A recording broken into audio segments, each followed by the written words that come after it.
What is up, everybody? How's it going, Blake? What's up, Matt? Hey, you wore black, man. I wore black. I mean, I'm the Wow. Black Line Brief, man. Black's my favorite color. That is true. I don't know. There's feeling very Darth Kirk today, you know. Snap from the video. yeah. I was like, you know what? That's funny, man. Totally didn't plan this. Yeah, so everyone's wearing black. I got to cycle through all my sweaters my wife got me. I was feeling black today, dude. Watching her Janet Jackson get up today was, I don't know, maybe it was in our heads. Yeah, it's like subliminal type of, relay messaging. Yeah. It's good to see you, man. Thanks for having me on tonight. 100%. Likewise, good to see you. Hey, everybody. Welcome to another episode of the Black Line Brief. And if you're joining from Blake Bednar's channel, welcome as well. And as you guys come in, please do us both a favor and hit the like and the subscribe. It's the best way to support our channels. All right. Got that out of the way. Well, man. Where do we start? Where do we even begin? Oh, I know. Let's start with why, because like a lot of people don't know, right? Why you ended up having to cancel on Jesse, the truth, right? And I actually do know, and I've defended you online, but also I haven't shared things that you've shared with me personally because it's just personal. But I was like, I know for a fact he didn't lie, right? And he really did have personal stuff come up with the family. And that then after deleting his X account, people showed up to his other account because he has two accounts. He has this other account on X. People just started attacking him even more so. And then he had a conversation with family, was like, look, you guys, look what's going on online. He had a family phone call, group phone call, and was like, I need to get back out there and just fight for myself, for my name, for my, my integrity. And family was like, yes, go ahead. And I even messaged Jesse. I messaged him on Instagram after the fallout. And, initially in the live, he was respectful. And I was like, good for Jesse not attacking you for the night that you had to cancel, right?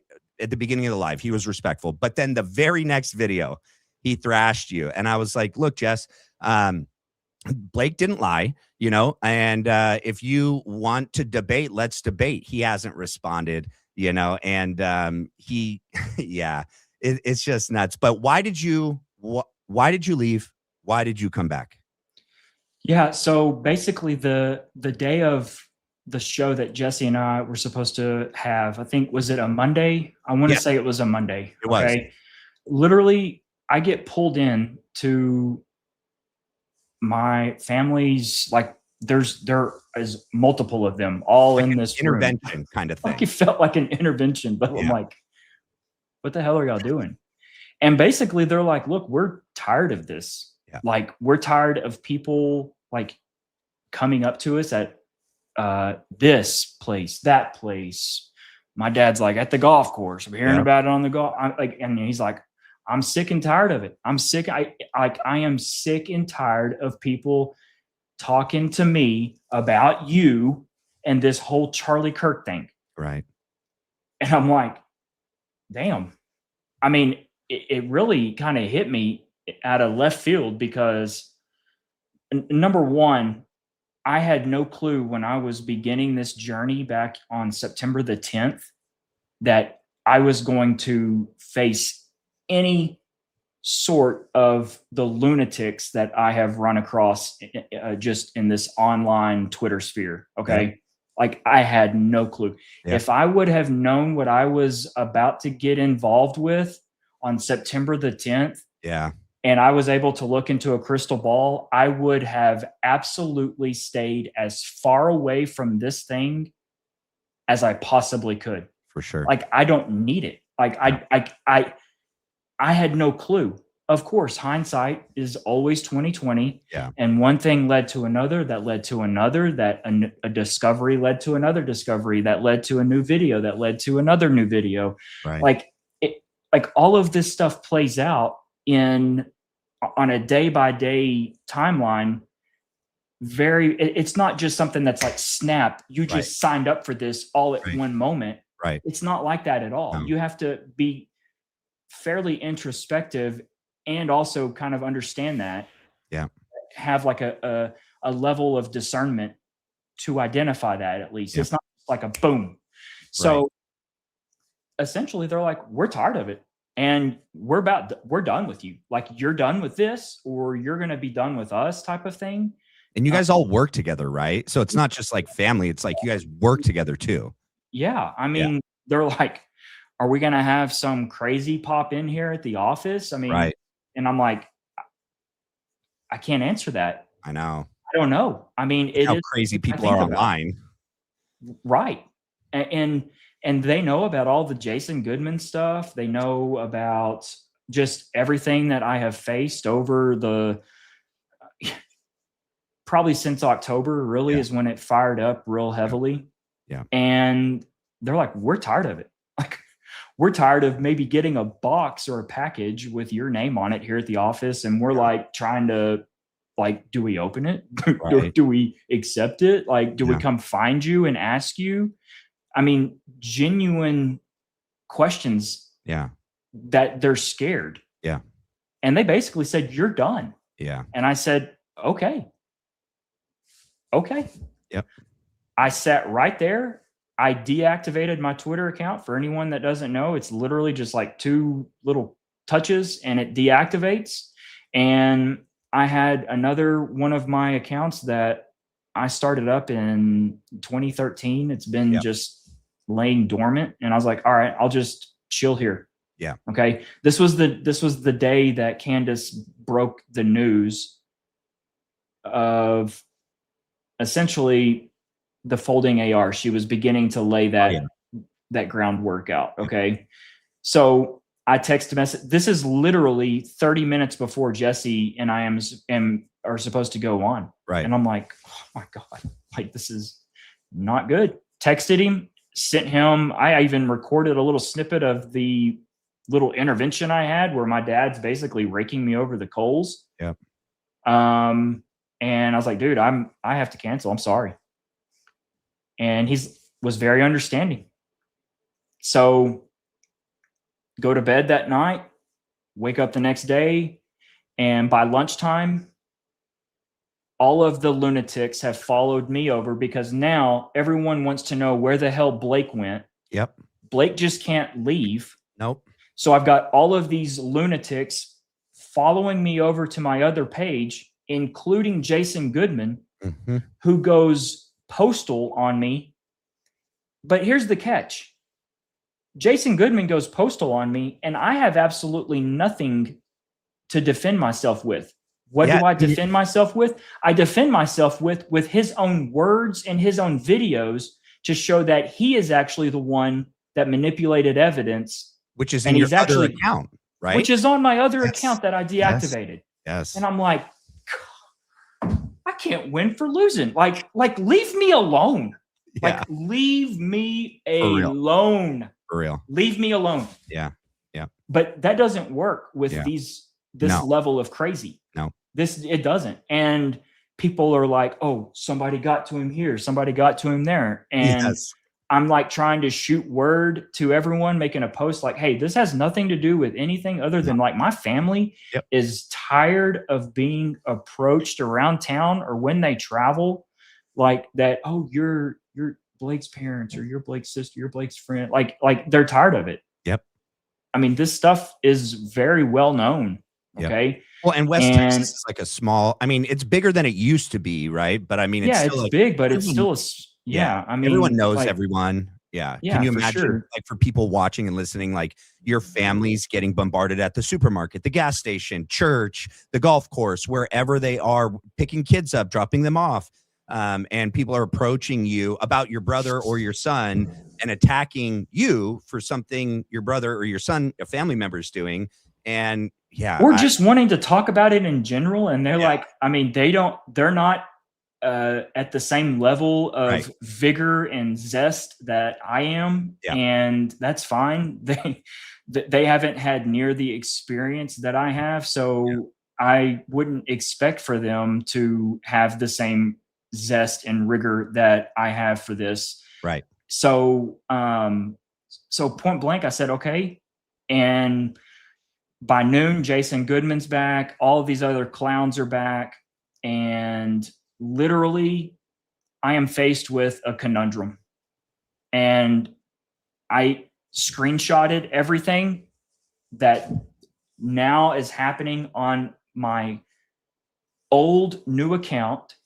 And I'm showing my family. I'm like, what do I do? What do I do?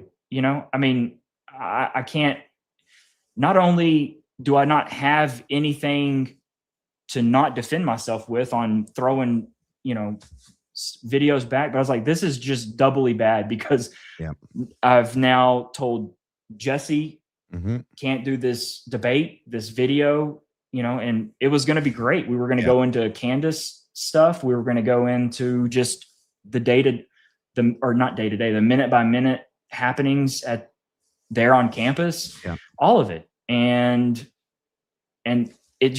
it really screwed me over real bad. So anyways, I got on a group FaceTime call with them as I sent a group message, and I said, I'm to the point where I'm about to just say, I'm going to be done with y'all for right now. I have to do this.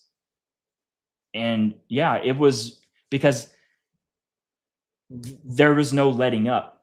The fact that I went away, it exacerbated things so much worse. Yeah. So, and I explained that to them. I was like, look how inflamed all of these just lunatics are. Like it's inflamed. Like, I mean, they won't let me go. So I was like, screw it. Yeah. And I think my dad chimed in and he's like, do it. Yeah. Do it. I think they get it now. Maybe. I mean, I try and just do stuff at night. So anyways, reactivated my account.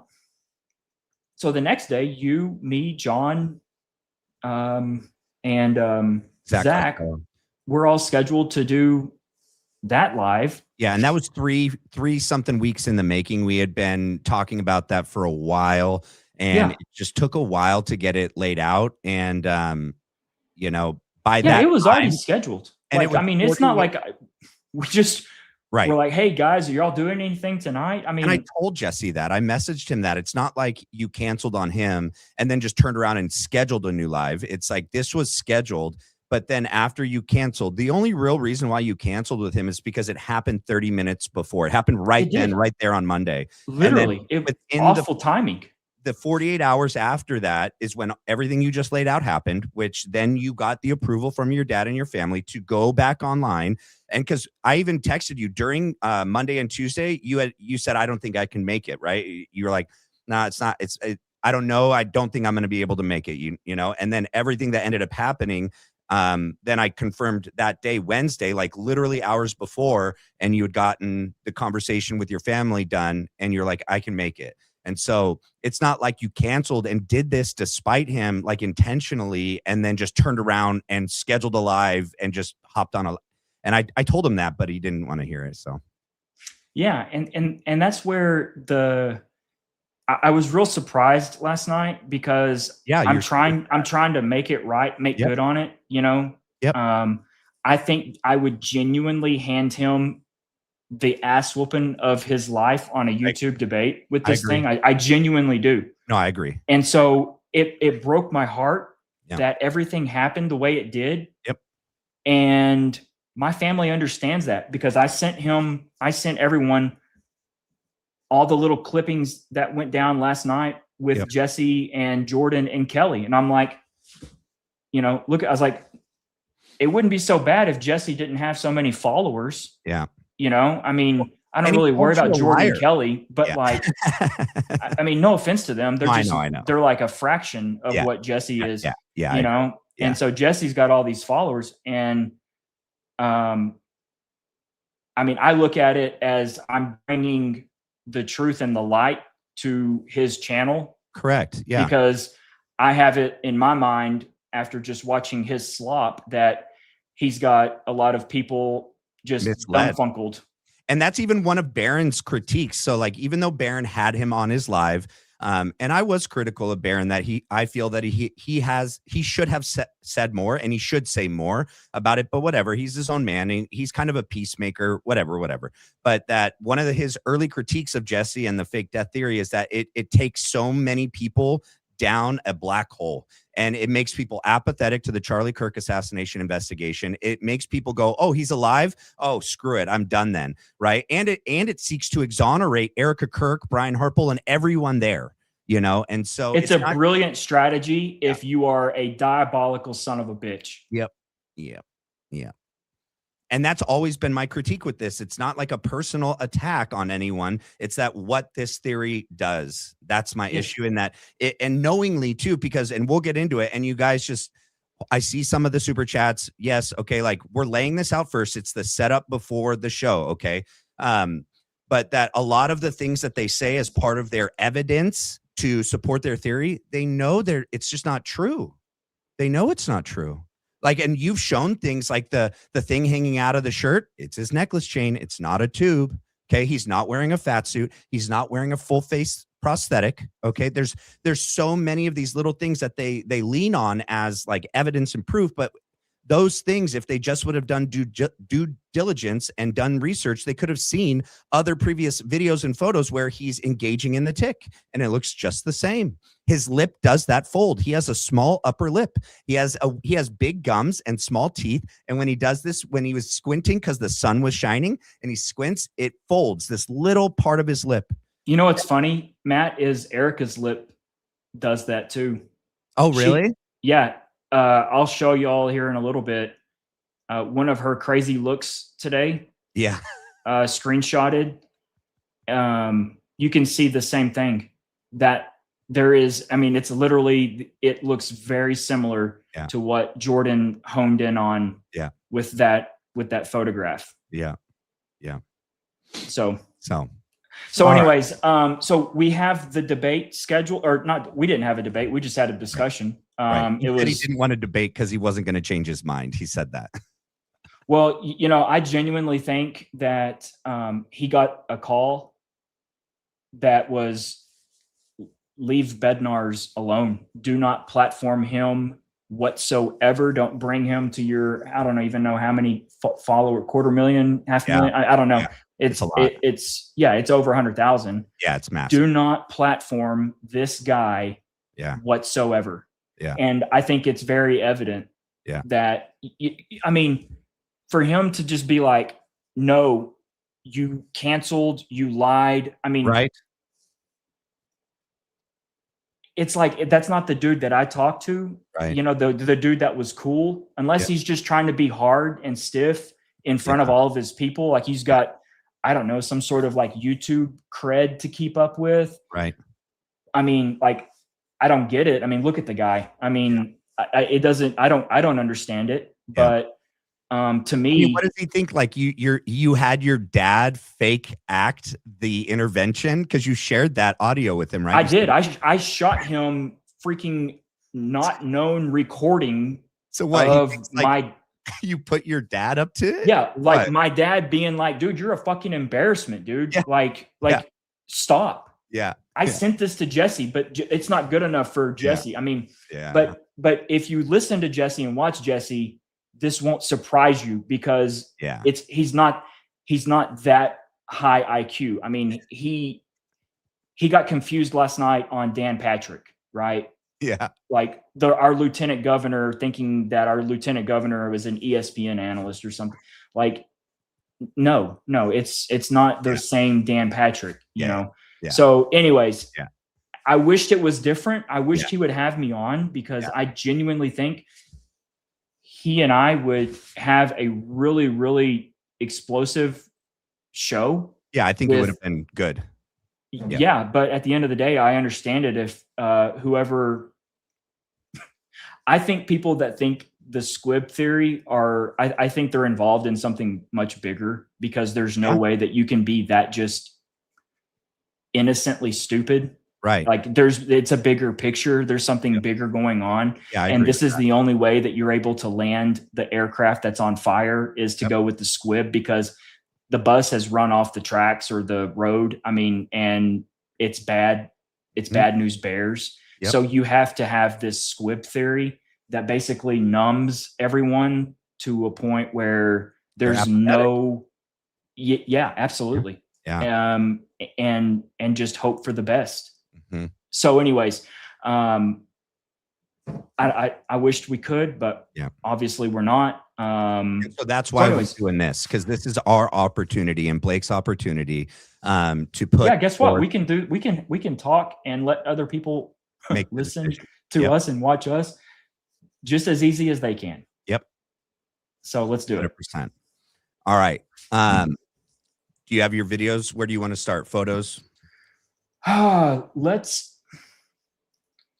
do that. Let's start. Why don't you pull up? Do you want to show anything from last night to give people a little bit of context as to what's, and kind of skip around through their video just so there's context? Yeah.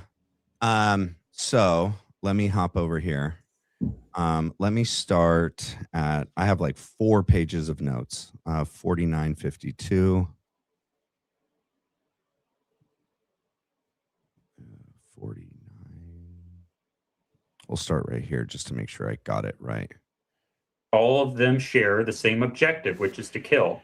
But if that is your mission objective, you would go with the most reliable kill method, which is a gunshot wound. Right. Okay. So this is the beginning of where he starts to lay out all his different stuff. Everything before this is kind of not really important. It's just like setup. I thought it was funny. Jesse didn't know who Kelly Raybon was. Jordan was like, Kelly Raybon was on Trigger Smart's show and was, on the fake death theory first. And Jesse was like, who's that? And then he's like, Kelly Raybon. And he goes, oh, yeah, I know.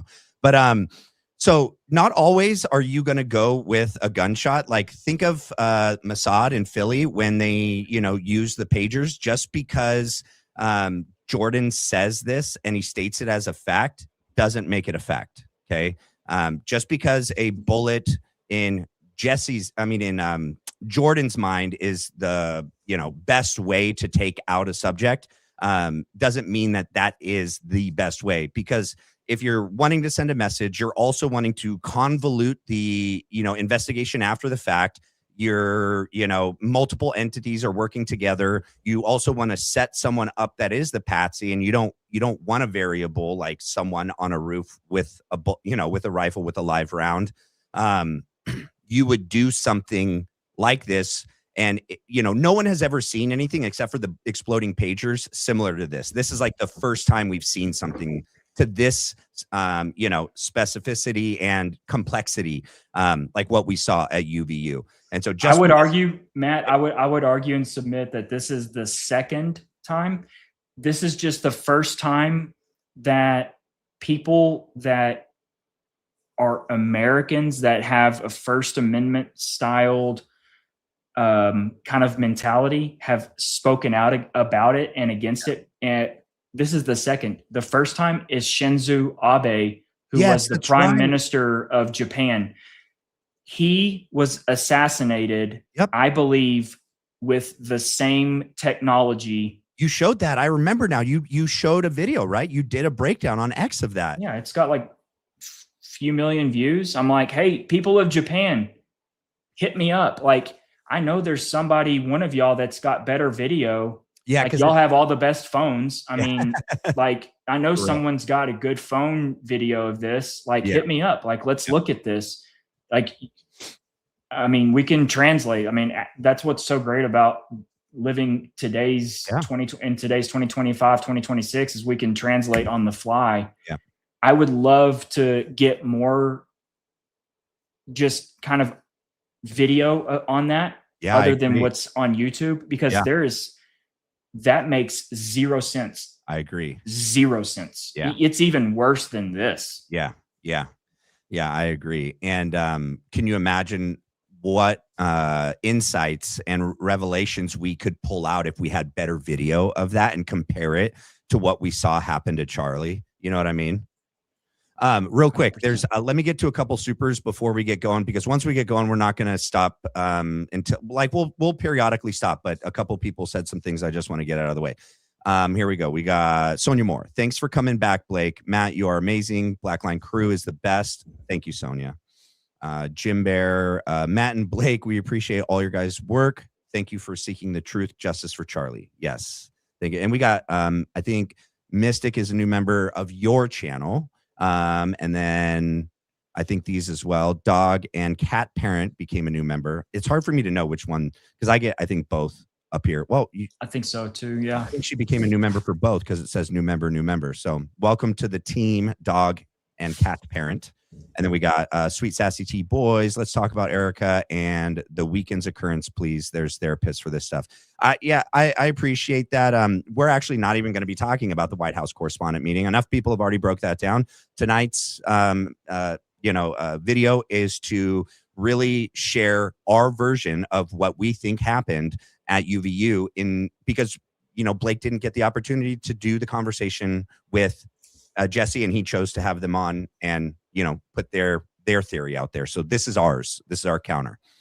And I wanted Blake to have the floor to tell why he left, because I've seen it. Like, PBI over on X is ridiculous. Personal attack saying you're some sort of national security threat for flying a freaking Piper Cup. You know what I mean? And I don't know if that's a plane you fly, but it's just a generic little plane. People are 100% attacking Blake personally. For what? It's so ridiculous. I was like, what does this have to do with the Charlie Kirk investigation? He's over the target. Yeah. I mean, number one, she will never get another ounce of my attention. Her and her little crew. Yep. They are some sort of asset. I don't know for who or whom, but they're just trash. So yeah. Okay, they took advantage. You can tag all the FBI people you want. Yeah.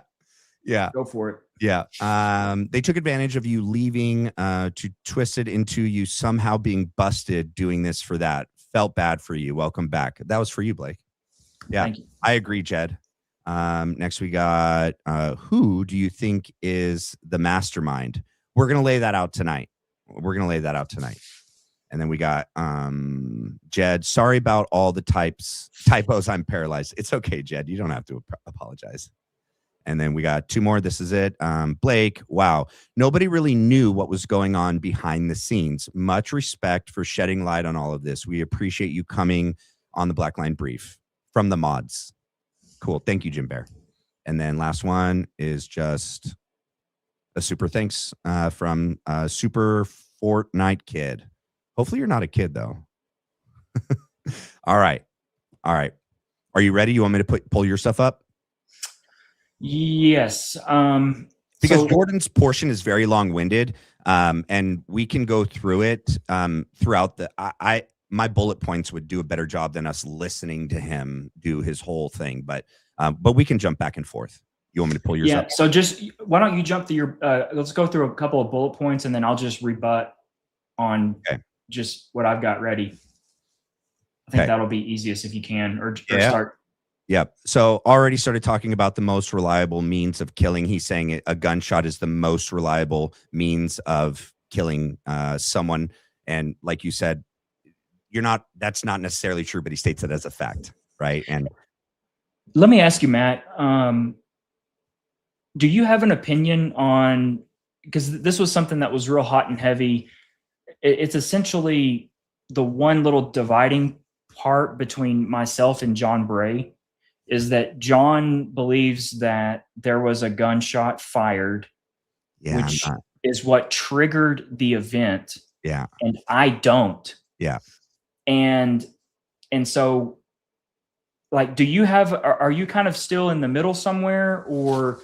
So here's where I'm at on this. And I know some other people that also, I don't want to speak for other people, but I know other people personally that are kind of in the same arena as me, where I trust John and his expertise and his knowledge with analysis of audio and video. And so, but I would be giving up my entire trust to him, right? Like, I can't say based on what he's shown me that I get it and I see it. And I think there's so many unknowns with that. I'm not convinced. I'll say that. I'm not convinced. I think it's a variable that I think would maybe pose way too much of a risk. It adds a whole nother layer of complexity to this that makes it, to me, and I don't know, like it also seems that it could be a cover. I'm skeptical of it. I'm not convinced. I'll say that. I trust John and that he's convinced of it. But he's relying on his knowledge and experience to look at the data and come to that conclusion. However, there's also a ton of people like Zeb and these other people who are spouting the same theory that I 100% don't trust. And so that's what bothers me. And I don't think they're connected, but they're both saying the bullet fired in the back of the van. And it's like that's the only thing that bothers me, is that these other people I don't trust them. They're saying this theory. That's bothering me. You want to know? Let me think about how to say it. The gun being fired in the back of the van allows for everything to still exist with the t-shirt doing what it's doing, whether it's the necklace or the microphone. It happened underneath his shirt and wounded him in the neck. Okay. It allows for that to still exist because we see it. Mm-hmm. Okay. Yeah. There's no arguing. Right. And they know that. Right. They know there's no arguing. Right. The gun absolves Brian Harpole. The gun being fired. Oh, that's interesting. The gun being fired allows for Brian Harpole and the security team, TPUSA, to get a pass. When I know for a fact Brian Harpole squeezed the detonator underneath his shirt, underneath his arm. Okay. Yeah. I know I will bet everything I freaking own. Yeah. Forever. Yeah. I would go be a slave. I am that freaking certain. Yeah. I know what I know, and I have what I have, and the video exists. Yeah. Yeah. I'm that certain. Yeah. I guess one of the things I'd want to ask John at a later date and time, because I still talk with him all the time, is does he leave room for the possibility that the bullet didn't trigger the device, that it was simply to have the mock cone and the N wave for the audio analysis, and to possibly have a round that they could cut out with like a K-bar out of the ballistic gel, and then later, like en route to the hospital, or hand to the person doing the autopsy and be like, this is the round you recovered, and that it didn't trigger. I wonder if he leaves room open that maybe there was a bullet fired, but it didn't trigger the device. That still Brian triggered the device, or is he 100% set that the bullet's N-wave mock cone frequency is what triggered the device? That would be a question I'd want to ask. It's very interesting to see the people that will not acknowledge anything that Brian Harpole is doing. It's out of sight, out of mind. It's called stonewalling, and it's a strategy that's effective for smaller accounts like me, because I can scream it all day long. I can post about it on X all day long, and if it's never acknowledged, it just dies on my page. Yeah. That's it. That's all it goes. Yeah. If I'm someone like Barron or Candace, now they got a problem. Yeah. If someone like Barron or Candace get a hold of this and put it out, or start tweeting about it, really start going hard on it, then shit starts to hit the fan for them. But as long as it's like just a smaller account that, I think I've got maybe 10,000 subscribers on YouTube. Yeah. I mean, it stays here. I mean, it doesn't, nothing ever happens with it.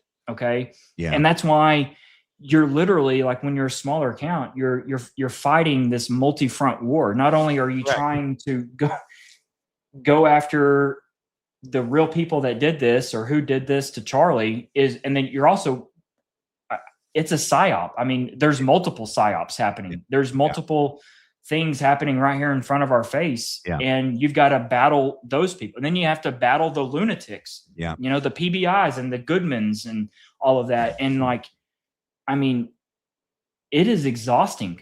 I will never, ever, ever, ever, ever jump into anything like this ever again. When this is solved and done, I'm done. Like and I mean it. Like I tell people all the time, y'all will never see me again because I want nothing to do with any of this. Like this is not good. Like this makes you lose a lot of like faith in people, hope in people. Big time. Yeah. I mean, you came into this like right away, right? And you kind of established yourself as someone that was able to do things that other people just weren't capable of doing. Like you got who did they sell or did they sell the rights, or did UVU, did they give it to BBC and like CBS? They gave it to 2 outlets before you and then it died. They didn't share it, right?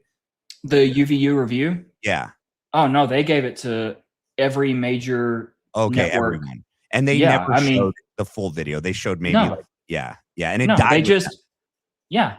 If it like literally like people, that's why I look at journalism. I mean, I already was there believing this, but this really solidified it in the fact that you're not getting the full picture. Right.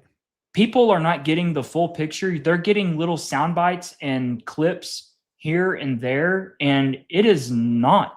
If that video would have been played in its entirety when George Stephanopoulos had someone on and interviewed them, if that would have been put out, this whole thing is different. Yeah. On September the 11th. Right. September the 12th. Yeah. 13th. I mean, literally. Yeah. It's their fault. It's the media's fault for being so shitty. Yeah.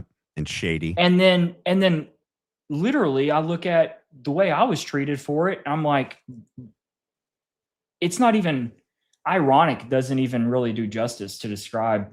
Yeah. The one person that puts out this video, just uninterrupted 11 minutes, 16 seconds, showing all of this bad behavior, this guilty behavior. Yep. And then I'm the one that is focused in on, I have the target on me, you know. I mean, that's why I've got people like Zeb Boykin and all of these, like calling, even John Bray, and John will admit it. Like, that's what's kind of got me. I've just always been kind of, you know, I'm watching you out of the corner of my eye type of thing, because no one wanted to get the file from me or ask questions about it back in September. They just wanted it discredited. That's weird. But that's John weird to me. But John eventually did, though, right? Didn't he eventually? And then he downloaded eventually what? He downloaded the full form of the video and proved that it was unedited, and he kind of like vindicated you, right? Yeah, I mean, like I think it was, I don't know when he actually did it. It was like in January, February, right? It was it was like months and months after. I mean, the damage had been done, you know. Yeah. And that's where it's like people that have been coming into the investigation late. Yeah. You know, they're popping in like February, and they're like throwing bows like they've been here this whole time. I'm like, you have like run along, child. Like literally, like you have no idea what happened back in September and October. Yeah. You know, what were you doing, you know, while you were at PTA meetings or what? Like, I mean, you don't know what's going on. Yeah. Yeah. So don't even try and pretend like you do. I'm still learning stuff that happened. I mean, I've been paying attention to this from the beginning, but I mean, I was a spectator, you know, I didn't have a channel. I didn't even have any setup yet until like my father-in-law bought me this as, you know, I told him what my goal was, what I wanted to do, and he got it for me for Christmas. Right. And so I didn't even get to start doing more until like January. Right. But so much looking back, like after speaking with you and now looking back at other stuff, so much happened from September 10th to the time I arrived on the scene that like, I'm still finding stuff out. Very interesting to look at the cross collaborations between people. Yes. Who was knowing each other like early? Yeah. Who was doing interviews early? If you really want to get to the nitty gritty on this, and I firmly believe that there is a ring of like interference agents, Yeah. psyop Yes. people that are like, they're all in this together and they're all positioned in different ways that you wouldn't necessarily easily be able to connect the dots, but Correct. they are 100% all taking orders from some bigger person, bigger authority. Yep. And so if you just pay attention to that and go back, and the easiest thing is just look at people's YouTube lives, go pick on some of these, or go look up some of these creators that are big accounts and go look who they've done all these collaborations with. Yeah. I mean, I couldn't imagine figuring out, if I'm just truly a normal everyday citizen journalist, just Blake Bednar's, going about landing an interview with Henry Dales. Like right away. Like right a month away. Or two after. Yeah. Right. Like, how do you do that? Yeah. Like, literally, how do you do that? But yet I look at, and like, this one thing I really want to know from Allie Top Files. Like, Allie, Canada. Allie, how did you get Henry Dell's interview so early? Yeah. Like, that's something I genuinely want to know. Like, where did you come from? Yeah.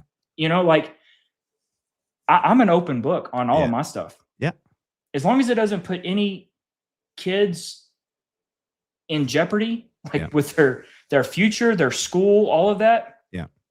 You know, until, like, that will come out in due time. Yeah.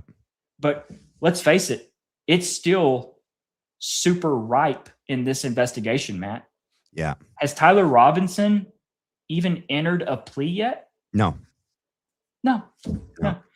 Has the DA doubled down on anything that he has alleged in the indictment, like with the, the hearing that's coming up? I mean, this is all the evidentiary hearing, all of this. This is where people start to solidify their positions. Correct. There's nothing that's really happened up until now. No. There's been some procedural stuff. Right. Cameras, no cameras, little stuff like that. Yeah. But at the end of the day, there's not been like where you're basically doing we're going to become blood. I'm becoming a blood brother to this theory or to what I believe. Right. And the DA hasn't necessarily done that at all. Like where the DA doubles down on everything.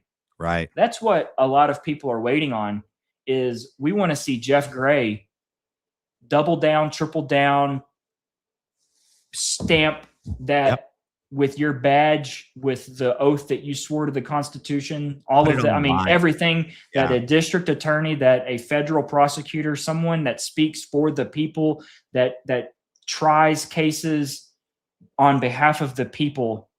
I want to see him stamp his approval with that badge. Yep. And then guess what? Then it's going to get interesting. Yeah, I agree, because also they're very careful what they're putting in writing and on the record. If you've read the charging document and in the indictment, right, the probable cause statement, you know that they say in the video, right, the video evidence, that they have Tyler Robinson. I call him Eagle Boy because it's not freaking Tyler Robinson. He's got an eagle on his shirt, right? That they have that kid walking up the stairs, limping supposedly, because that the 30-06 is down his pants, which is so stupid because we see him bend his legs. Even in the Ring doorbell camera footage, you can see he bends his legs, okay? But goes up over the railing, and then, oh, shoot, I just lost my train of thought of why. Oh, yeah, this is why. They say that they have the video evidence of him going on the roof, going behind that building. He goes out of view for like 8 minutes. He supposedly changes. He gets out the rifle, then he runs and then low crawls out to the sniper position, right?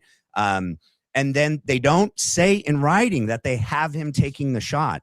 They say in writing that they have him going out to the position, and then it says, and then we have video evidence of him getting up and running. They don't say There's the insinuation of it. Yes. There's they're implying it. Yes. But you're absolutely right. They do not say it. And there is so much there. It's a very lawyery thing to do where you are not crossing the line, right? But you are right up there on it. Yeah. And that's exactly what it is, because they know that video is not, the one on the roof is not just under their little control. Mm-mm. It's not. Yeah. So when it comes down to it, it's going to be interesting to see if they're smart. If the DA is smart, the DA cuts ties with this, dismisses, and they possibly charge Tyler with some sort of conspiracy or whatnot. Right. If they're smart, I'm telling you right now, Matt, if the district attorney at Utah County goes forward with this aggravated murder case Mm-hmm. with the penalty carrying the death penalty, Yep. he, by the end of this, he will be in handcuffs. Yeah. He will be one of the first prosecutors ever to be charged. And I don't even know what I've asked a couple of lawyers this because it's so crazy to even,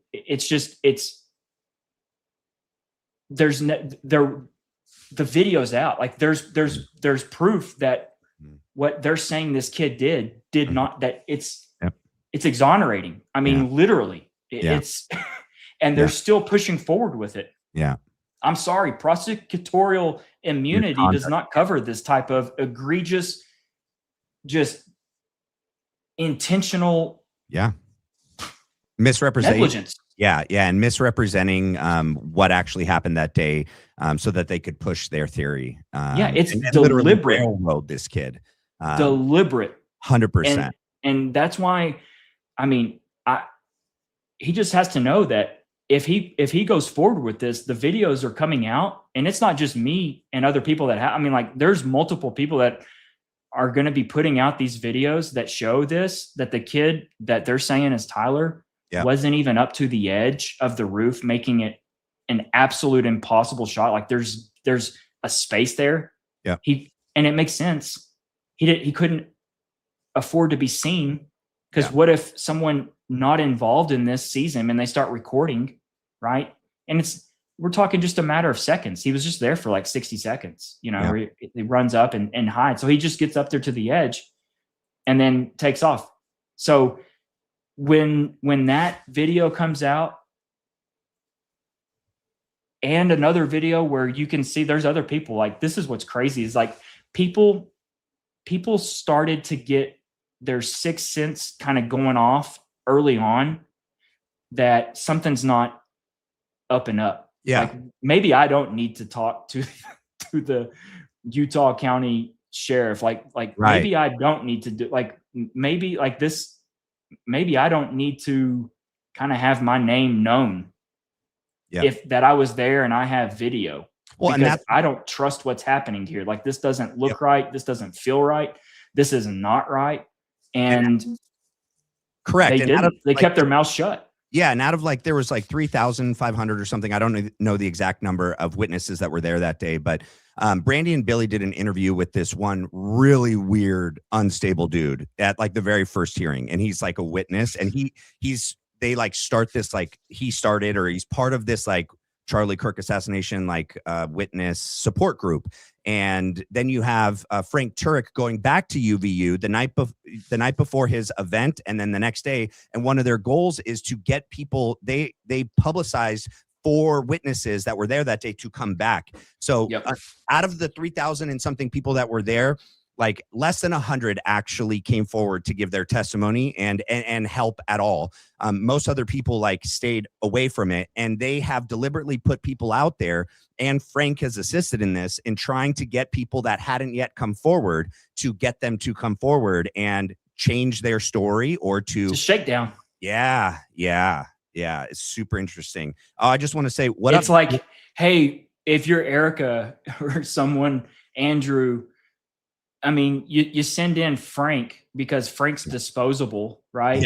Yeah. I mean, I would look at Frank as disposable. I mean, the dude's an idiot. He's a clown. I agree with that. Yeah. And so you send in Frank, who can also get up there and somehow stumble through a preacher style presentation of this, that, and the other. And then also, oh, by the way, hey, we would love to know, is there anybody else out here in the audience that has video that, or that knows, or that was there, that, please come forward at the end of the of the talk tonight. I mean, like it makes sense because there's loose ends and they know that there's loose ends. The problem is people are smart. Yeah.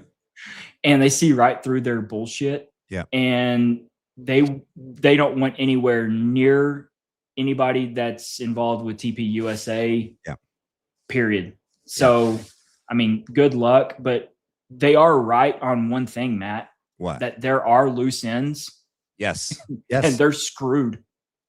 They're literally, TPUSA is flat out screwed when all of this comes to a head. When everyone is in there, when the DA's locked in his thing, possibly when there's a plea, when they I hope not force this kid into a plea. I hope not.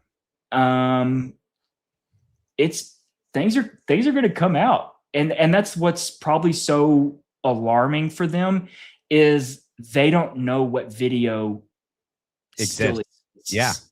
Yeah. They don't. So I think it was Nixon or Reagan or I forget who it was. No, it was Donald Rumsfeld back in like the early 2000s. He talks about like we have known knowns, we have known unknowns, we have and then we have like unknown unknowns, right? And there's a lot of unknown. They don't know what they don't know. They don't know what's out there that they haven't seen or who hasn't come forward. And so they just know, Matt, what they did. Yeah. Yeah. Agreed. I just was notified that Jordan Henshaw is live streaming us right now. What up, Jordan? Make sure to hit the like and subscribe while you're at it, bud. It helps support the channel. Thank you very much. Whether that be Blake's or mine. I don't know who you're streaming from, but well, which one it is, make sure to hit it. All right, let's back. Let's pull up just so that go ahead and add yours. Yeah. Let me know when you're ready. Yeah, go for it. All right. So this is Jordan Henshaw. Let me take off the comments real quick. Yeah. So this is Jordan Henshaw, and he is, so he's live streaming us right now. This is as far as he's gotten on the prosthetic that he believes Charlie was wearing a full face and neck prosthetic. And a fat suit. But this here is what was allowing for, on Charlie, we see a wound appear after the charge pierces his skin. But if you're a squibber, you have to somehow land the aircraft that's on fire. Mayday, mayday. And this is the solution, is a contraption of this style right here. Yeah. Well, and the other thing too, that like, hey, Jordan, I don't know that you're ever going to be able to do this, my man. But you're going to I'm worried for him, Matt. I think he could possibly like hurt himself. Yeah, because one of the things that he's claiming happened, right, was that this, what does he call it? Like a heat, whatever the tube is that supposedly is under the shirt and that, makes the puff, the shirt puff up. You're also going to need to make it snap the necklace mid-chain, not a magnetic clasp. You got to have that lobster clasp. You got to go get the David Yurman necklace, not some generic one, okay? It's going to be a couple $100. You're going to have to pay for it. And then you're going to need the same cross, right? If you really want to be scientific here. And then you got to shoot that thing up and cut your prosthetic in the neck to expose the wound and then make your blood come out, right? That is what you're saying happened that day. And boy, is that gonna be difficult. Nearly impossible. It's impossible because look, this is where things really go south. Is last night, Mike McCash, his name was invoked multiple times on their live stream. Yes. I went after and sought Mike McCash out and communicated with him. And he flat out said, tell those blankety blank bleepity bleeps to quit talking about me. Yeah. Can you tell I know who Mike McCash is. Other people may not know. Who is Mike McCash? How did Jordan and the group bring Mike McCash's name into this? There's a person that was there in the crowd that looked similar to this Mike McCash. He Butch is a Hicks. Hollywood. Well, it's not only Butch; it's another guy. Yeah. They went in hardcore on that. That's Mike McCash. He's a special effects guy from Hollywood. He wins awards every year at award ceremonies for Hollywood elite filmmakers. Yeah. And so this was where they latched on to that. This is Mike McCash. He was there in the crowd so that he could oversee this squib being detonated. Anyways, I just said, to hell with this. I'm tired of waiting on Jordan Henshaw to somehow do this. Yeah. I mean, like make this wound appear magically. Yep. Because it's fake. Yep. In the neck. Yep. I'm just going to go right to him. Yep. And I did. And he answered. It was just wild. I mean, I was like, asked him to do one of these streams, and he's like, look, this is really, he's like, number one, I don't have a beard. I didn't have a beard then. He was working on Stranger Things. He's like the head lead makeup artist for Stranger Things. He's like, I was not there. And then I asked him, I was like, well, can you answer some questions about, and I sent him the link to my, one of my iCloud albums. I was like, can you just look at this stuff?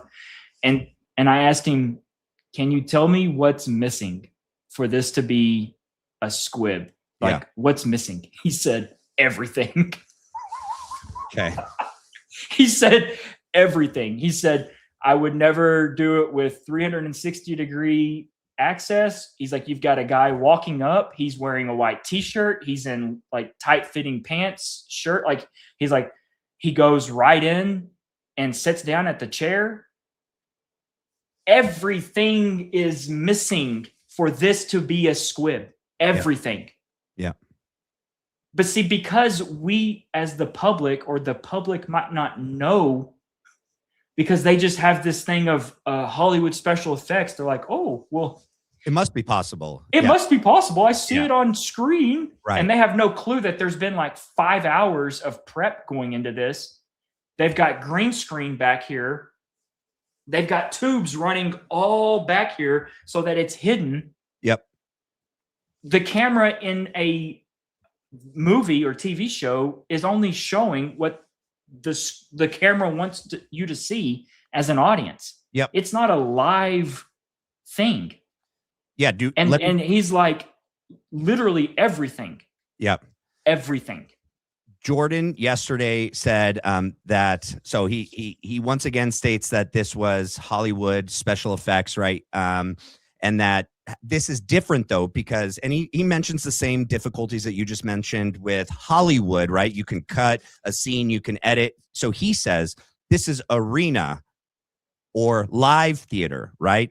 And because of the 360-degree view, right? He was saying that, well, and he just says this, the technology must exist. He just says it. He doesn't provide any evidence or any justification for that the technology just must exist to do this in live theater, as opposed to how they do it, in Hollywood on a set somewhere, right? He says that because Charlie went to interview earlier that morning, right? And I have it pulled up, right, where he does this entrepreneur interview. And so Jordan says that after this interview, right? So he's saying Charlie was not suited up here. He didn't have any prosthetics on. He wasn't wearing the face prosthetic and the bladder and all that, but en route. So after this interview, en route to UVU, in the back of the van, in the SUV, while they're driving, supposedly he gets suited up with all of it, the total face prosthetic, everything underneath, and once also he says too, once the real blood that he believes was used. He said that the dots on Charlie's arm that we see from the videos that day on his right arm, Jordan has put forth that those are wounds from when they took out Charlie's own blood and used his own blood so that it was more real. And they had it on ice, but the moment they take it off of ice and they put it in the bladder that goes on Charlie, the clock started ticking. Well, you can't really account for how long it was going to be until this whole thing went down. I mean, there's so many things, and we can get to one by one. This is my third page, but when you started talking about Mike, what is it, Mike McCandlish? What's his last name? McCash, who just right there, I mean, that already kind of destroys that part of their theory, right? This dude wasn't there. He was on set, and he himself looked at the video and was like, no, everything's wrong. That's not what we're looking at. We're not looking at special effects in a squib. But yeah, so one of the things, like I said, Jordan said the technology must exist and that they did it en route to UVU. No, see, the design of Jordan's psyop of this fake squib or this fake death psyop is they will never, ever, ever prove it. They are just going to make people get so glassed over and glazed over with this mimicking of the t-shirt where it's mimicked and then it fizzles out and dies. If Jordan was serious, Jordan would get in his mom's Lexus and he would drive his happy ass across the United States to California, and he would, instead of doing what he's doing, oh, I'm on a limited budget, blah, blah, blah, blah, blah. No, he would just say, hey, I'm going to raise money for a plane ticket or gas money. I'm going to go to Hollywood and I'm going to do this in Hollywood. Because that's the only way that you would even remotely come close to getting an answer that's worthy of an audience. But they wouldn't even entertain it. They would do what Mike McCash did. They'd be like, look, stop running my name through this. Like you're literally, it's getting out that because of what you're saying, people are believing that I was there that day. He's like, I was not there. I was on set. Like, he's like, this is insane. He's like, who are you people? I'm like, dude, I'm just a normal guy from Texas. I don't know who Jordan is. I was like, he's real smart, but he's real stupid at the same time. I think that's by design. Yeah. But he took a 4-hour squib course online. Come on. He did a 4-hour squib course. I told him that. He's like, he's like, damn, I need to take that down. Like, I mean, like number one, you're not going to figure anything out in 4 hours that's anywhere near the possibilities of this.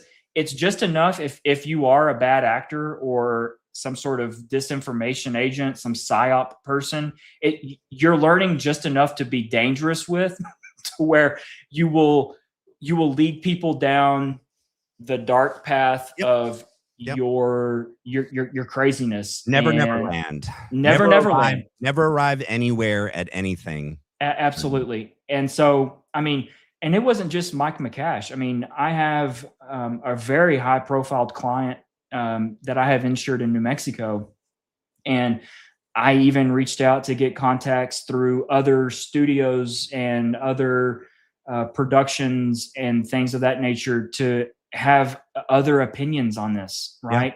Yeah. No one wants to touch this with a 10-foot pole other than the fact that they're like, that was not fake. Yeah. That was not fake. Yep.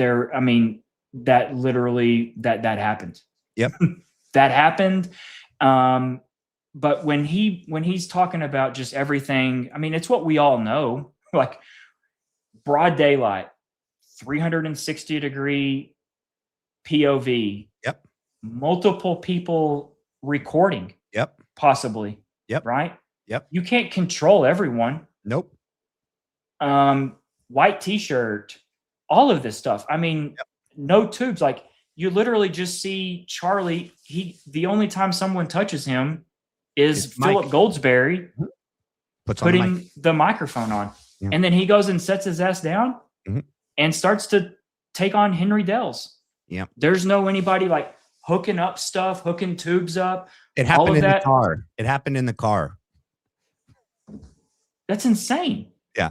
And there's so many high definition pictures of Charlie that day and video before he sits down. They show one still photograph where, because of the texture of the shirt, and it's kind of like water resistant. And it's not necessarily like waterproof, but like water resistant. It's not like a normal, like just t-shirt, right? The something goat shirt. And it's like outdoors, right? There's one part where the shirt goes like this and creates a little fold, and they're like, there it is. There's the tube. There it is. But we have other photos. We have other photos and videos that show him, and we can zoom in, and the shirt is fine. There's nothing there. You know, this is the problem with photographs is they capture a snapshot second. That's and then it is up to whoever either owns the photographs or whatever Yahoo wants to come around later on and interpret. You can interpret a photograph however you want to interpret it. You can see whatever you want to see. If it is a weird wrinkle, a weird angle of the shirt, a weird where the body's shadowed from the sun weird. Yep. Guess what? I hope to God someone like Jordan Henshaw is not investigating the case, because he's going to see all kinds of shit. That isn't there. That's not there. That's not there. Right. It's a snapshot that we don't have any sort of, there's no reference other than looking at other snapshots that are there in the sequence. Right. Which, thank God we do. I mean, Can you imagine? I mean, if that was the only one, that would suck. Right. But we can cross-reference with all the other ones that we have, which clearly show the shirt when it's just flush and there's nothing there. And we know that we could see what's underneath there because we can see the cross and we could see the necklace chain, right? So even just the thin little necklace chain, we can see it, and the cross, but we don't see a tube. Okay. Yeah, it's there. It's a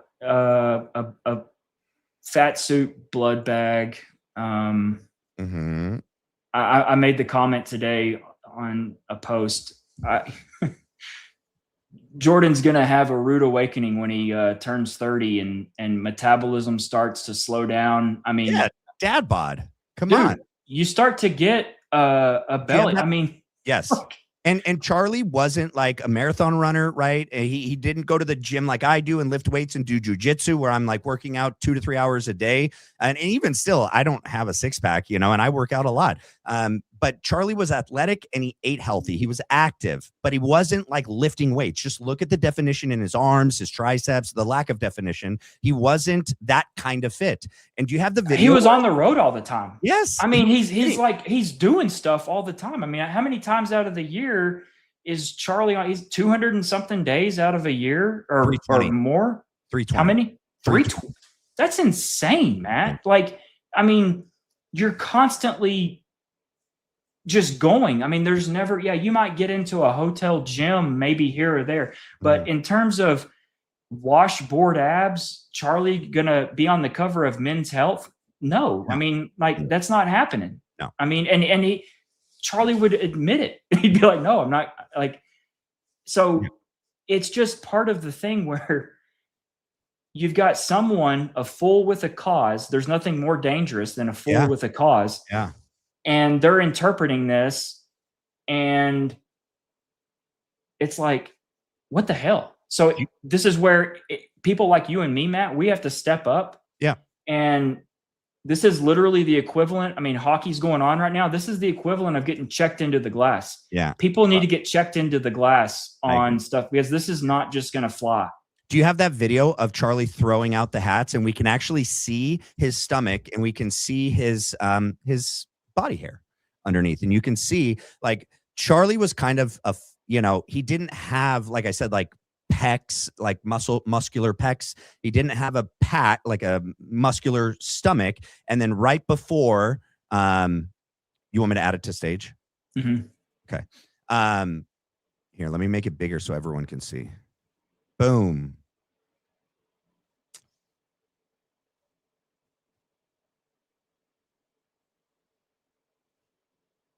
He had a dad bod. He had a little bit of a little belly down there, right? Just at the bottom. Yeah, I mean, it's nothing that's like, I mean, Yeah, play that part right here. Yep. Yep.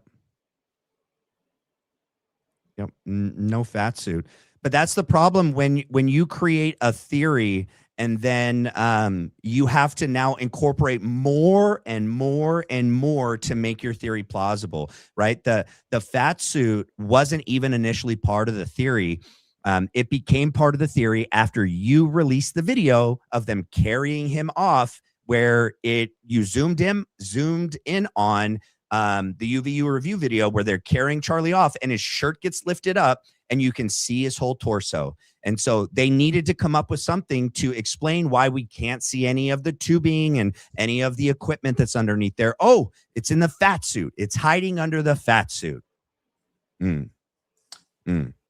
If you are in your 40s, if you're in your 30s and you're just a normal everyday person, you just, ladies, your man has a belly that looks just like this. Yep. I'm telling you, like, this is just what it is. Like, it is what it is. I mean, I hate to say it like that, but like, there's thousands of people watching this right now that and if you're a man, you're like, damn, I mean, yeah, I've got a belly like that. Like, that's a belly. Yep. And I don't drink alcohol, and neither did Charlie. But guess what? I'm over 40, and yeah, I do testosterone, and I still have difficulty getting that midsection to be whoosh. You know, it's just the freaking nature of life, man. Accept it or don't accept it. But that's that's just the sad reality of it. I want to address this right here, right? No blood, none on the way to the SUV, no blood, impossible. No, it's not actually. Let's go over that. I got something for you there. Yeah, here we go. This is the one. All right, let me pull it up. Let me add it to the screen. I'll make it big. All right, so here I asked about, decorticate posturing. I asked a big statement, right? And here's the answer. I'm going to keep this focused on general medical physiology rather than details about specific injury scenarios. Decorticate posturing after death. Decorticate posturing is because Jordan said that Charlie moves his arm and his legs after death, and that the decorticate posturing, it would have stayed with Charlie much longer than it did. Well, that's not true. Let's go one by one. Decorticate posturing is a reflex pattern that happens when certain brain pathways are severely damaged, but the neural system is still functioning, even if it's minimally, right? So some preserved brain stem spinal cord activity, active neural signaling to muscles. So if a person suffers a cardiac arrest immediately and loses brain perfusion, oxygen, blood flow, right? Because also part of the theory is that the explosive force that caused the TBI also, Ren and John believes this, and I don't know. Do you think that he died instantly and his heart stopped immediately? No. Blake? No, I think he was still alive. Okay. I'm in the camp because of, and I'll explain as we go along that, that his heart stopped. But let me just read this out real quick. So if a person suffers cardiac arrest immediately and loses brain perfusion, oxygen, and blood flow, then neural activity stops within seconds to minutes. Reflex posturing cannot be maintained. So decorticate posturing cannot be maintained. He would become limp, right? So what happens to the muscles? Initially, there may be brief stiffness or residual tone. Very quickly, muscles become flaccid, relaxed due to loss of neural input. Later, hours after death, rigor mortis sets in, causing stiffness again, but that is a chemical process, not neurological posturing. So decorticate posturing would not remain indefinitely after death. It would fade and be replaced later with rigor mortis. Here we go with the jugular. Do you believe the jugular vein was severed, Blake? I believe both. I believe it was jugular and carotid, but primarily jugular. Okay, because here it'll say the jugular veins carry deoxygenated blood away from the brain. If the jugular vein is severed, before or during heart activity, blood can flow out, often dark red, venous blood, right? Flow is usually steady, not forceful or spurting. That's more typical of arterial bleeding. If the heart stops immediately, blood flow rapidly decreases or stops. That would account for why the lack of blood flow on the way to the car and why we only see the blood drain from gravity, right? Because if the heart stopped beating and the jugular is severed, all that's going to drain is going to be what was in the brain, right? In the head. And it says any blood leaving the body is mostly due to residual pressure or gravity, color, right? And consistency. Venous blood is darker red, not bright. It is not truly thicker, but it can appear less bright due to the lower oxygen. And then amount of bleeding. With no active circulation, bleeding is often less dramatic. You would not necessarily see the same volume of or force as a high velocity gunshot, which involves pressure, cavitation, and continued circulation. So bottom line is decorticate posturing requires a functioning nervous system. It does not persist after death. After death, muscles relax, later become stiff due to rigor mortis. Jugular vein injury produces dark venous blood bleeding. But if the heart stops quickly, overall blood loss externally may be limited, right? Because that's one of their main points that they use to, oops. I didn't mean to pull that off. Let me do it this way. Oh my goodness. What the heck am I doing? I didn't mean to do that. This is what I did. There we go.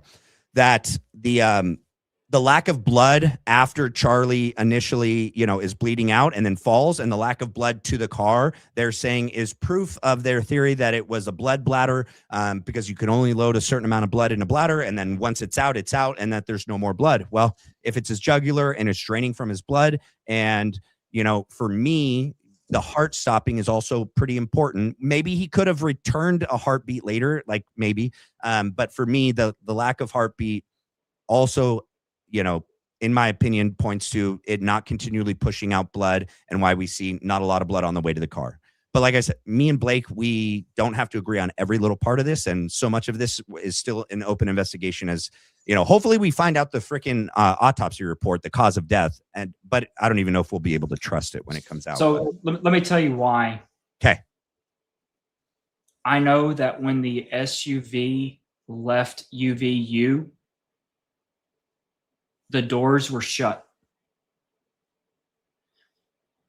There's no reason for the doors to come back open as someone is driving 60, 70, 80, 90, 100 miles an hour down the city of Orem. Right. Where by all intents and purposes, the SUV is swerving in and out of traffic because traffic is not keeping up with that same speed. And that there's reports of someone hanging out of the vehicle. Mm-hmm.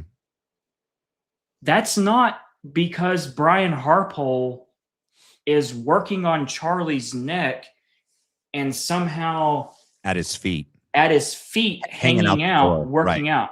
Right. It's because literally, I think someone was trying to get out of the vehicle. I believe there was a situation that occurred where I believe Charlie Kirk came back to consciousness and he was trying to get the hell out of there because things were not adding up real quickly in his mind. Okay? Yeah. And it's very dark. It's very, very dark. I mean, if they're going to go to that lengths to kill him, if he wakes up, they're going to finish it. Yeah. They're going to finish it in the SUV. Yeah. If that's the case. Yeah. And so, look, there's no other reason for that massive detail to be talked about by Brian Harpole, by eyewitnesses, by the police. It's on the scanners. They're talking about it on dispatch. There's no reason other than the fact, look, the doors were all shut. Yeah. Why are you going to just open the doors up and hang out? Like the doors were all shut when the SUV left out of. Yeah, I saw your by the lake. You can see the doors shut. Yeah, I saw that. So there's no point for that. And I'm sorry, like, I would really urge anyone that next time you're driving on the interstate, as long as it's safely and you're doing it, like, try and open up a door driving 80 miles an hour. Tell me how hard it is. And they're not just going straight the whole way. Like, it's like, you know, and supposedly Rick is holding on to him when Rick could literally be working on Charlie's neck, because that's where Rick is. Rick is at Charlie's head, but he's going to be holding on to Brian, hanging out the door, and Brian's holding on to the door, and Brian's working on Charlie's neck. That just, for me, is everything that Brian Harpole talked about to Sean Ryan is so much more. There's so much more depth. Yeah. To what everything he said was getting out ahead. Yep. Or explaining. Yep. Oh shit that they have on video that other people have witnessed that and was being put out from the police. Yep. Every single thing that Brian Harpole said was intentional, deliberate, and for a reason. I mean, I agree with that. Yeah, because those police 911 calls weren't released yet, and we didn't know that people had seen the car door open and someone hanging out. That when Brian did his interview with Sean Ryan, the public didn't know that yet. That didn't come out till months later. So yeah, I do agree that he got out ahead of it, 100%. The problem is, I mean, he actually has made himself look so much more guilty off of everything. I mean, and that's, look, there is, I'm a man of faith, and I believe that there is a God, and that literally this is playing out the way it should. When you sell your soul to the devil, when you do something like this, right? I mean, there's really not a better way to have an accurate depiction of what goes on possibly inside someone's body or what they experience, other than what Mel Gibson captured in The Passion of the Christ, when Judas goes through his betrayal of Jesus, and it's captured on how Mel Gibson interpreted what Judas went through. Right. And that's what I vision Brian Harpole going through, waking up, seeing. And I hope he does. I hope he has the devil coming nightly to visit him. I hope the devil is right, because what he did was demonic, and he will be held to account. Yeah. And every single person that's involved in this as well. Man, I don't know that he has any sense of conscience in him. Oh, he does. He does. I can tell. You think he's thinking about- he's worried about himself. Yeah. Okay. Yeah, but he doesn't feel guilty. Did you hear? He said him and the buddies laughed at like literally when he did the Sean Ryan interview. He said, "It's funny, actually. We laugh about it when we carried Charlie's dead body into the car and he was dead, and we laughed because his feet didn't fit. It's funny." Yeah, he did, and he did it twice. He said it on another thing as well. He did. He said it on Gary's podcast as well. Yeah, that's debatable, whether he feels something or not, but I hope that it is something similar to what Mel Gibson captured with that. That's why I call him Judas Harpole. I mean, I'm not comparing Charlie to Jesus in any form or fashion. No, I'm not at all. It's the betrayal element of it, and that is the ultimate betrayal. Yeah. Where Charlie feels, I mean, totally unsuspecting. Yeah. Wearing a necklace. I mean, I'll tell you one thing. I don't look at a necklace the same way. I haven't. I mean, like it affects you. Yeah. And that level of, I mean, I just can't imagine that just moment of shock where things are happening so fast that you're not able to correlate in your brain what just happened. I can see that on Charlie's face. Like, and it's just awful. Mm-hmm. It's absolutely awful. That's why we have to stand and take a stand, make a stand.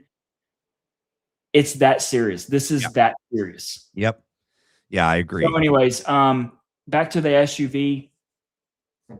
There's no other reason for that little nugget that he laid or left other than I think some shit went down in the SUV. Yeah, and that's possible, right? It's very You know, possible. yeah, yeah. Because they're going to go to this length to take him out. If it wasn't successful and he wakes up, I'm sorry if it's you know, it's not a good thing to say, but honestly, if they're going to the length that they did to take him out and do what they did at UVU, if he were to come to in the SUV, you guarantee they have to finish the job. So, Do you they would could have you pull back up that super chat that you had on or the blood one? yeah. Yeah, I'd have to go back. Well, it's okay if you don't have it tagged. No, I don't. Did they say something about there's no blood on the concrete? Have you seen any blood on the concrete? I have not yet. Do you have photos? Yeah, go. Yeah.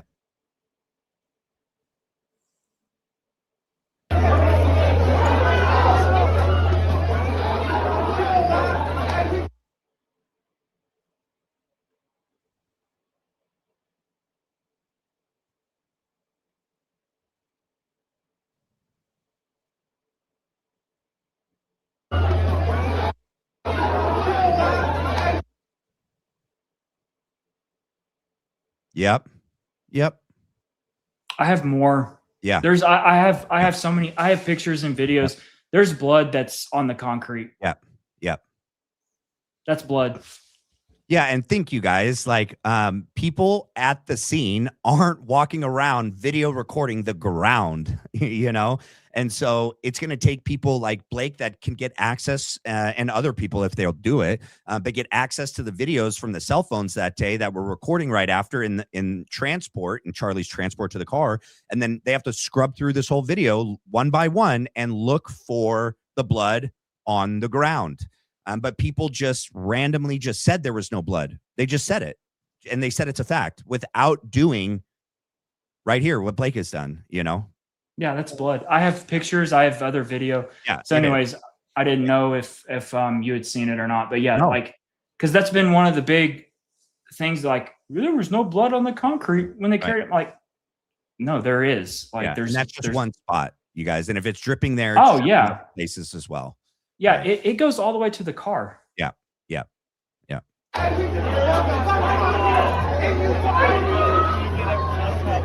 There was another one. Yeah, go back. I saw that. Yeah, and there's a dot there, and there was one. Anyways, this is just one video, and then they burn off. So anyways, I wanted to pull that up. Yep. All right, let's see. Okay, one of the things that Jordan also points to as evidence, you know, not putting in an interim CEO and immediately putting in Erica Kirk as CEO as evidence that Charlie's alive. No, if that was the plan, if that was part of the plan, that doesn't point to it being that they staged his death and faked it, but that she was going to play ball, right? And look at how she has played ball. Okay. Look at her stance and what she's done to say, Charlie said this, Charlie believed this. Also, the whole speedy trial thing, Jordan, this is why I think you're the most dishonest person. And I'm speaking to you right now. All you had to do was use Grok or ChatGPT to find out that actually since the 1980s, and I'll pull it up right here. Where is it? Right here. From the 1980s, right? Different states started amending the state constitution to allow for victims' rights to a speedy trial. Okay. Let's see. Where's the top of this? Where it's going to list the states. So early adopters of this, and it's called Marcy's Law, right? So here we go. And Utah added it in 1994, right? Later expansions in the early 2000s, more states. Okay. So not every state uses the exact phrase speedy disposition like Utah does, but Utah does do it. Many instead guarantee prompt resolution, proceedings free from unreasonable delay, timely disposition of the case. Okay. So right here, it says courts generally treat these as functionally similar victim side rights, but they are not identical in enforceability from state to state. But Utah does have its state a speedy trial. Okay. And all you would have had to do was throw that in chat or Grok and ask. But you yesterday stated it as part of your proof that Erica asking for her rights as a victim to a speedy trial is like doesn't exist, that only exists for the defendant. This is what bothers me about you, is that you put forth things and say it as a fact when all you had to do was Google it and you would have found out that Utah and like 20, 30 other states have this as an amendment in their state constitution. You want me to pull up your video? No, well, you can. This was one of the ones that I made for Jesse because one of the main arguments that Jesse makes and other squibbers is that Charlie was in on it, that Right. he actually signaled himself. Right. Going like this. He touched his nose. Yeah. I've gone back and shown that he does that at all the different events. He itches his nose all the time. Well, yeah, and I mean, and then the other thing, there's so many theories. I feel like you have to like attack everyone. Like That's true. But the drone people, you know, damn, where do y'all live that y'all don't have bugs? Like, can you imagine being in a grass area and there are 3,000 people that are standing on their home and they've got, I mean, there's bugs that are going to be flying around. I mean, it's summertime. It's 90 degrees in Utah. They haven't had a freeze yet. I mean, literally, it's still summer. Yep. It's literally still summer. Okay. Yep. I want to give credit to where credit is due. This is where we agree with Jordan, Kelly, and Jesse. Yeah, I'll pull it up. We agree that it's not a rifle and a bullet. We agree that it's not a palm pistol. And we agree that it's not a drone, but instead we saw dragonflies that day. So we do agree on those points. But that's where it ends.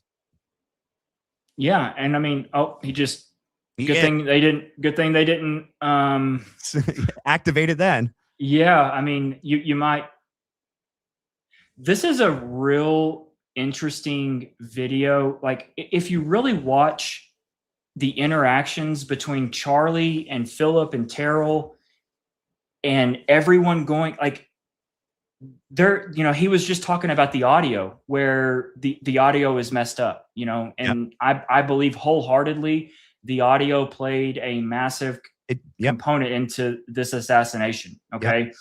And so you just, when you look at everything happening and just focus in on just the things that are the communications between Charlie and then the communication between the different audio team members and then the security team, you really, really, really start to get some valuable insight on everything that's happening here, because there's so much unfolding, and this is all from the UVU review video. I mean, we wouldn't have this. Nope.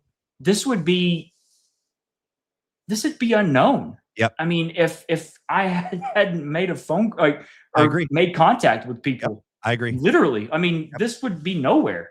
Yep. And so this week, what I did was go back and look at previous events to see if what we saw that day was an anomaly. Was it abnormal? Did they do these things? One of the things out of all the events I saw, no audio feedback issues at any of them. Charlie held the mic and he would put it in his crotch, in his lap. He would only put it down on the table when he would take a drink of his tea, his water, or put in a throat coat. But 90% of the time he held it and then he put it in his lap. No feedback issues ever. Any previous event. Okay. Just make sure we're not going up to the Hunter Kozak part, are we? No. Okay, cool. No. The other thing is that really, really irked me with the squibbers is they think that Charlie was bracing. Yeah, he blinked and it's because it's a pause. It's a slowed down. When I slow down the video, it's going to look like his eyes are closed for a period of time that might not look normal. Yeah. When you watch it in real time. Yeah. And like, it's normal how he does things. Like, do you see him blink right there? Yeah. You see how he looks down? Like Yeah. Like it just happened at that moment. Like this is not something where he's like, no, if you're about to brace for something, you're doing what Jordan does when he's about to brace for that thing to blow up underneath his shirt. He's like, he's in anticipation because he knows it's coming. Charlie relaxed and he was waiting for the person to respond, and then he was about to give his response. Absolutely. And he blinked. There's no bracing for anything. He literally scratches his nose. Yep. But see, when you are out over your skis, when you're involved in this psyop of trying to run cover for this machine, I don't even know who these people like really work for. I mean, other than the fact that it's somebody. You have to just take with. You see, what is Charlie doing right there? Yeah, he's trying to get the bugs. Yeah. Oh, they're drones. I mean, those are micro drones. Yeah, he's waving at the micro drone. He's swatting them away. Yeah. You just have to take whatever craziness that you can come up with, and you have to just form a new narrative and hope that it is the kind of shit that sticks on the wall. That's literally what I vision these people doing when they get on a possible Zoom meeting with their overlord. Is they're like, hey, we can, the Palantir thing with the flying drone. And guess what? There's a video that's got a guy on a stage and this drone like flies and shoots something at him. We can go with that. There's things flying. Yeah. We've got dragonflies. Yeah. Like literally, that's what I vision happening. Yeah. Just because you say something and say it's a fact doesn't make it a fact, man. These people are good. I mean, like literally, I had a girl from Canada that's a LDS chick. I mean, I still don't know who the hell she is, but she called me relentlessly going on about these drones. And like, oh, bro, you should hear. I mean, I've got it recorded. It's freaking mind blowing at how convinced she is. And I'm like, no. I'm like, that's a bug. And that's a bug. I'm like, who sent you? Like, that's what I want to know. I'm like, who sent you? Yeah. Who sent you? I want to know, like, hey, who are you working for? Yeah. Yeah. Who, why are you calling me like literally? Yeah. I mean, on blast, texting on blast. I mean, I'm like, who sent you? Yeah. Like that's a bug. I similarly had someone not just reach out, I think, to you and to other people as well, about the second roof with that little white blur, and said that it's the real shooter. And in fact, Kelly got it from this person, and then she said that she found it herself, but that's a side note. And then Jesse played it, but that this person is convinced that is the real shooter. But when first of all, it's like, you ever seen that movie American Beauty, where he's like filming the bag floating and he's got music to it? That's what, it's like this white thing. Like you can't tell anything from it. At best, it's something in the back. Like you can't tell that that's a person, and to be putting it out there like, here it is, I found the real shooter. It's just crazy. Yep. It's nuts, man. That's one thing I started to ask, or I look at every single interaction. I have been this way for the last few months is, do you have any sort of ties to the United States Army or any sort of active base? Yeah. If you do, I got it. I got you. I'm good. We're good. I got you. Makes perfect sense. Yeah. I look back on some relationships that I formed with people. Yeah. I didn't know it. Did not know it. Now I know that they've got ties. They're married. Their spouse is military, like active in some Fort, I don't even know, North Carolina base or something. I'm like, yeah. It all makes sense. I get it now. Yeah. I get it. Oh, it's Israel. And Like, people like that are it might be Israel, Matt. right. It might be Israel, Yeah. but look, this is what I know. I know that Brian Harpole lives just down Interstate 20 Yep. in Texas from me. Yep.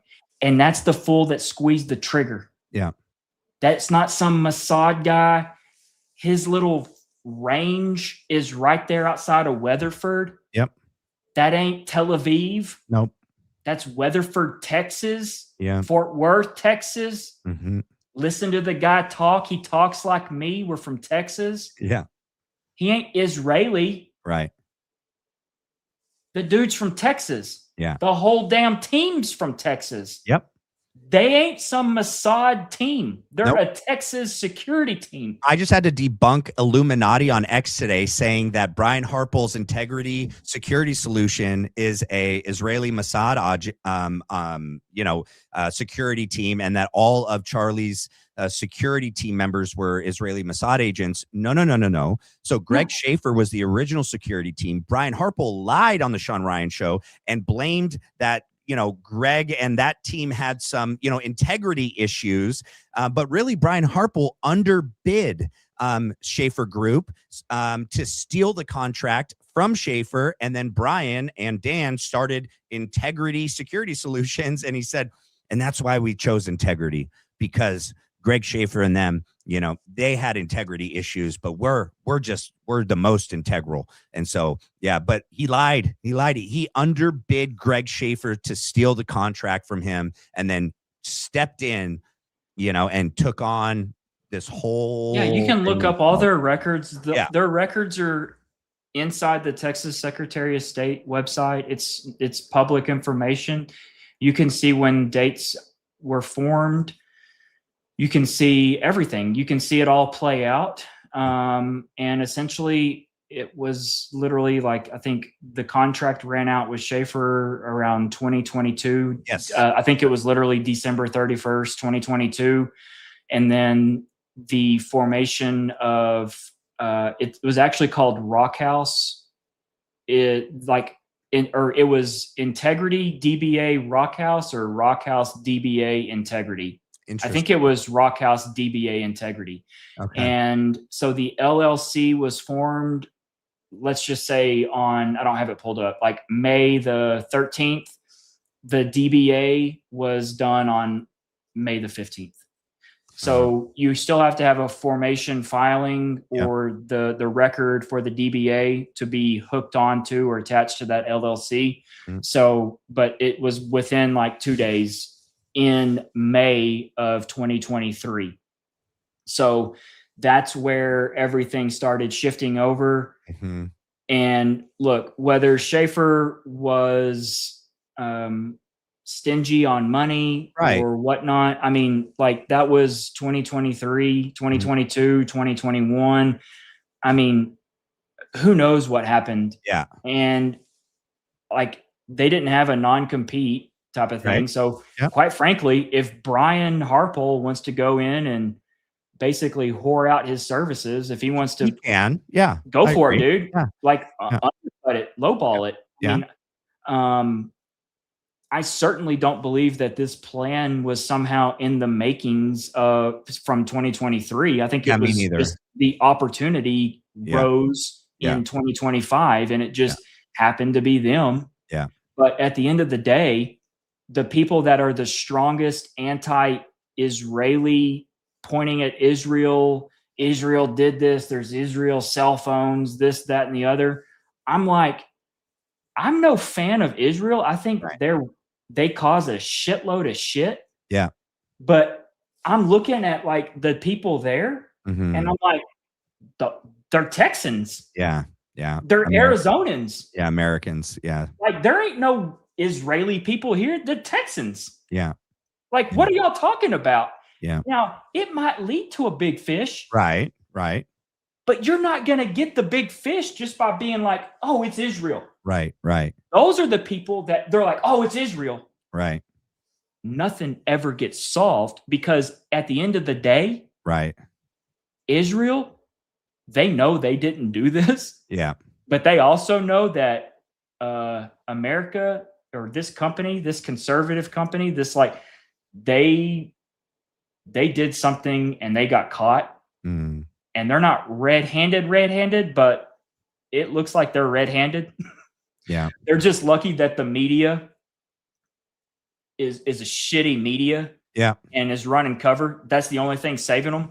Yeah. Other than like, and that there's a couple of people on YouTube like you and me that are doing this. Yeah. That are screaming at the top of our lungs, basically, that it fizzles out after it sees its audience of a few thousand views. Yeah. That basically Israel's like, well, yeah, I guess they can blame it on us. At the end of the day, they know they didn't do anything. Yeah. So it's not going to go anywhere. Yeah. But at least it's going to be a confusing component to everyone, because they're like, oh, it's Israel. Because 9/11 was set up. This and that.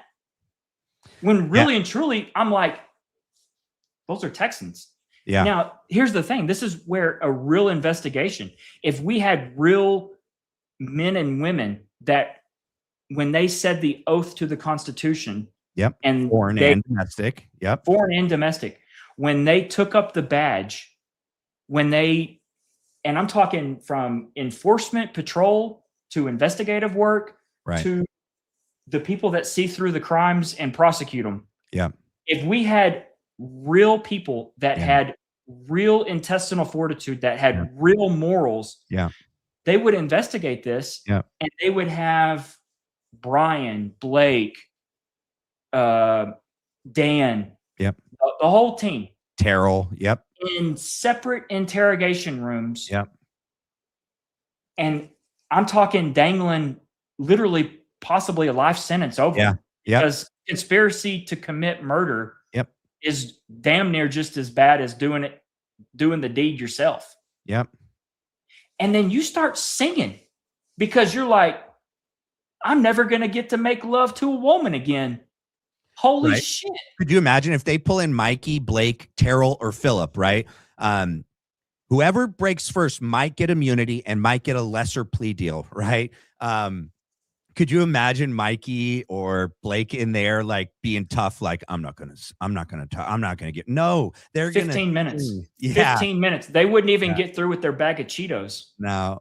And they would start with those kids. They're not going to start with Brian and Dan. They know they're going to be the harder ones. They're going to break. They're going to look, when you're like playing football on the yard and you're like, what was that movie? Oh, it was a Water Boy, when the guy does the kickoff and he goes, there's my right. And he kicks right to him. That's what they would do. They're going to look at the be like, we're going to start with Mikey or we're going to start with Blake. We're going to scare them and we're going to get them to talk. Yeah. 100%. Mikey wouldn't even make it out of the little booking room. No. Mikey would be his little lip would be so quivering.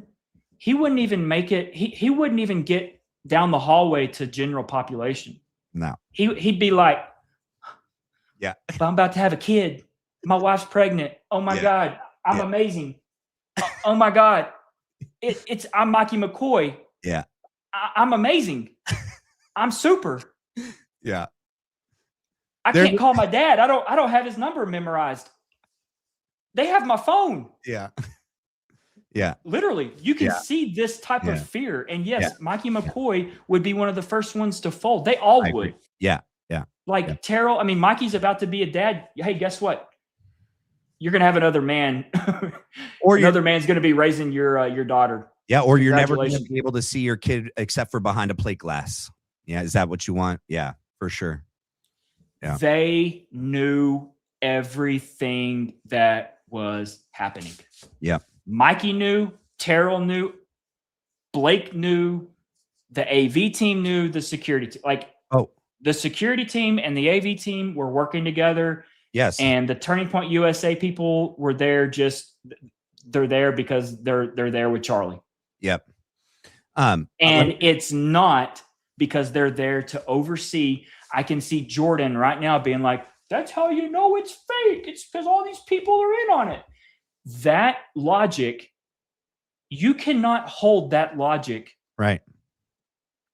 true. Right. Just because it was your experience in kindergarten or junior high when a lot of people knew about something. Right. It lasted about maybe 2 periods. Right. They're like, oh my God, all these people know about this stuff, Right. and the principal's already coming down here. Yeah.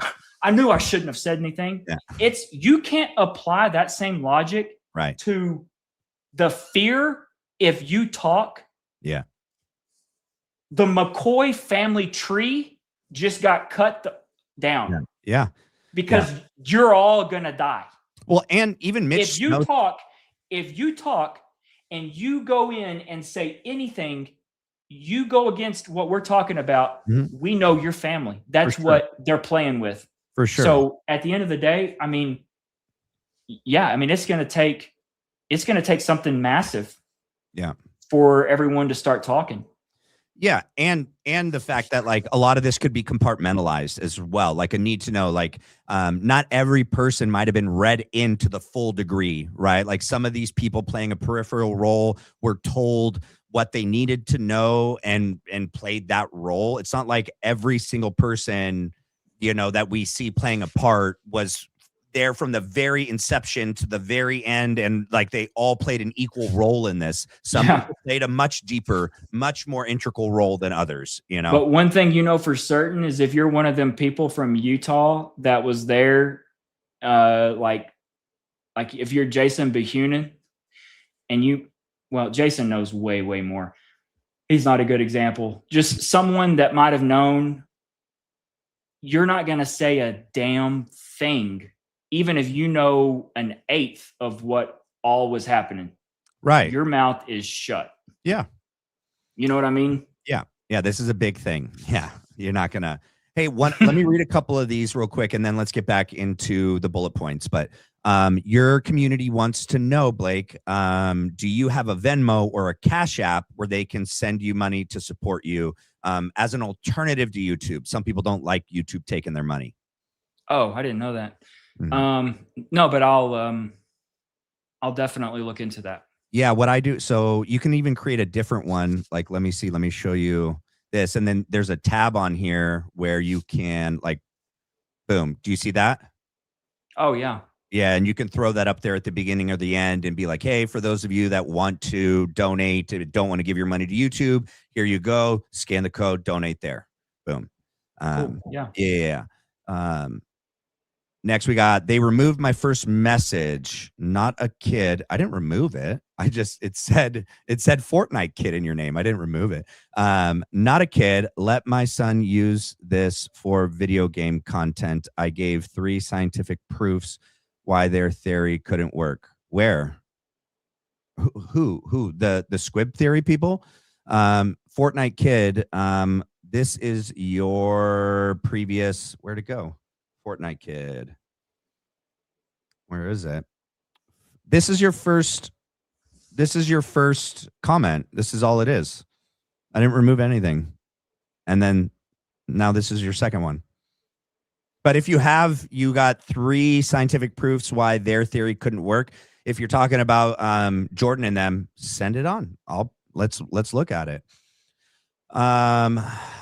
Just common sense insight. Hi, Jordan. I heard you were streaming this. Blake and Matt may invite you on. Yeah. No, I've no. You know, the thing about with him is like he's a very difficult person. He's the smartest dumb person I've ever probably met. Like, you know, and like he just he takes off and starts to really just go above and beyond. And yeah, we're good. Yeah. And here's the thing, you guys, like John Bray said the same thing, right? So Jordan will claim that he's the only one that's done any kind of scientific reenactment and analysis on this. Jordan, right? You're saying like a leaf blower. Okay. You made the shirt blow, poof, poof, right? Okay, great. You haven't done anything else, right? You can't break the necklace. You can't make it hit the prosthetic and make it bleed. If you were an honest person, and at any point when we've brought these things to you or Jesse's attention, like he wasn't wearing a prosthetic, he had a tick, right? He's not wearing a fat suit. There's the video, like he had a dad bod. If you were an honest person and then went back to the drawing board and actually corrected the record, yeah, I'd sit down and talk with you. But you know what? You've shown me time and time again. And I'll be honest, in the very beginning, Jordan reached out to me via email and wanted to debate me. And then I watched some of his stuff and was like, nah, I'm good. I'm good. I'll debate people that want to be honest. And if they are open to change their theory, or at least correct the record when they're proven to be incorrect, then yeah. But you know, yeah. And that's that. Let's see. We got another one. We got thoughts on the pic by Charles McClintock showing CK's stomach burned, chafed. Project Constitution theorizes it was the Rode mic receiver clipped to the belt. There's nothing clipped to the belt. We just showed the video. Do you see the video of Charlie throwing out the hats? There's nothing clipped to his belt there, you guys. If anything, something, whether it's a piece of the necklace or it's a piece of the Rode mic that was extremely heated up that fell, John believes he sees either the battery or a piece of the necklace fall down, right? Something hot clearly touched Charlie's lower left stomach. Or it could be parts of the necklace. It could be, yeah, but there's nothing clipped to his belt. We just looked at the video. Guys, I already did that one. Thank you, Mystic. Gemini wants to know why Blake spoke negatively about Coach. We're not even going to get into that right now. He can do that on his own show if you on a different channel. We're not going to talk about we're talking about the squib theory today. That's what we're doing. All right. Do you guys have the video of them putting Charlie into we can't show that. We go to, so Blake on X, Blake Bednar's on X has the most comprehensive album of videos, photos, breakdowns from UVU that day.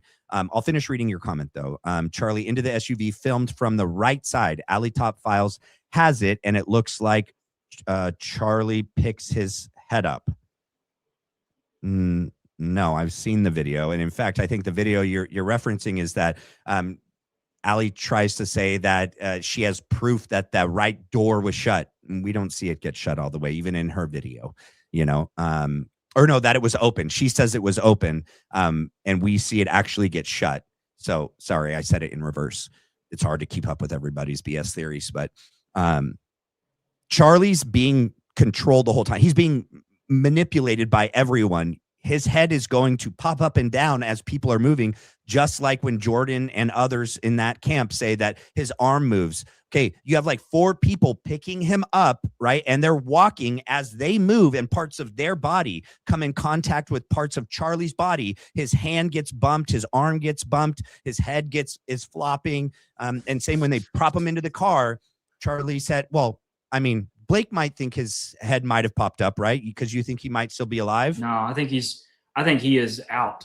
Yeah. I think that's why you see his pelvis move when they're doing the initial carrying away. And it's unfortunate that YouTube treats us, like, because this is a very big thing where, because we aren't able to show this stuff. Yep. It really does a disservice to the investigation. I agree. And it was probably in part of some of their calculation, the fact that it would be so heavily censored. I mean, just look, the news is not going to show the T-shirt doing the weird thing. They're going to have it blurred out. No. Right. Yeah. So that was definitely, I think, in their calculus of attempting to pull this off, to go through with it. Yeah. But when he is being picked up initially from being tackled by Dan, you can truly see an unconscious body, right?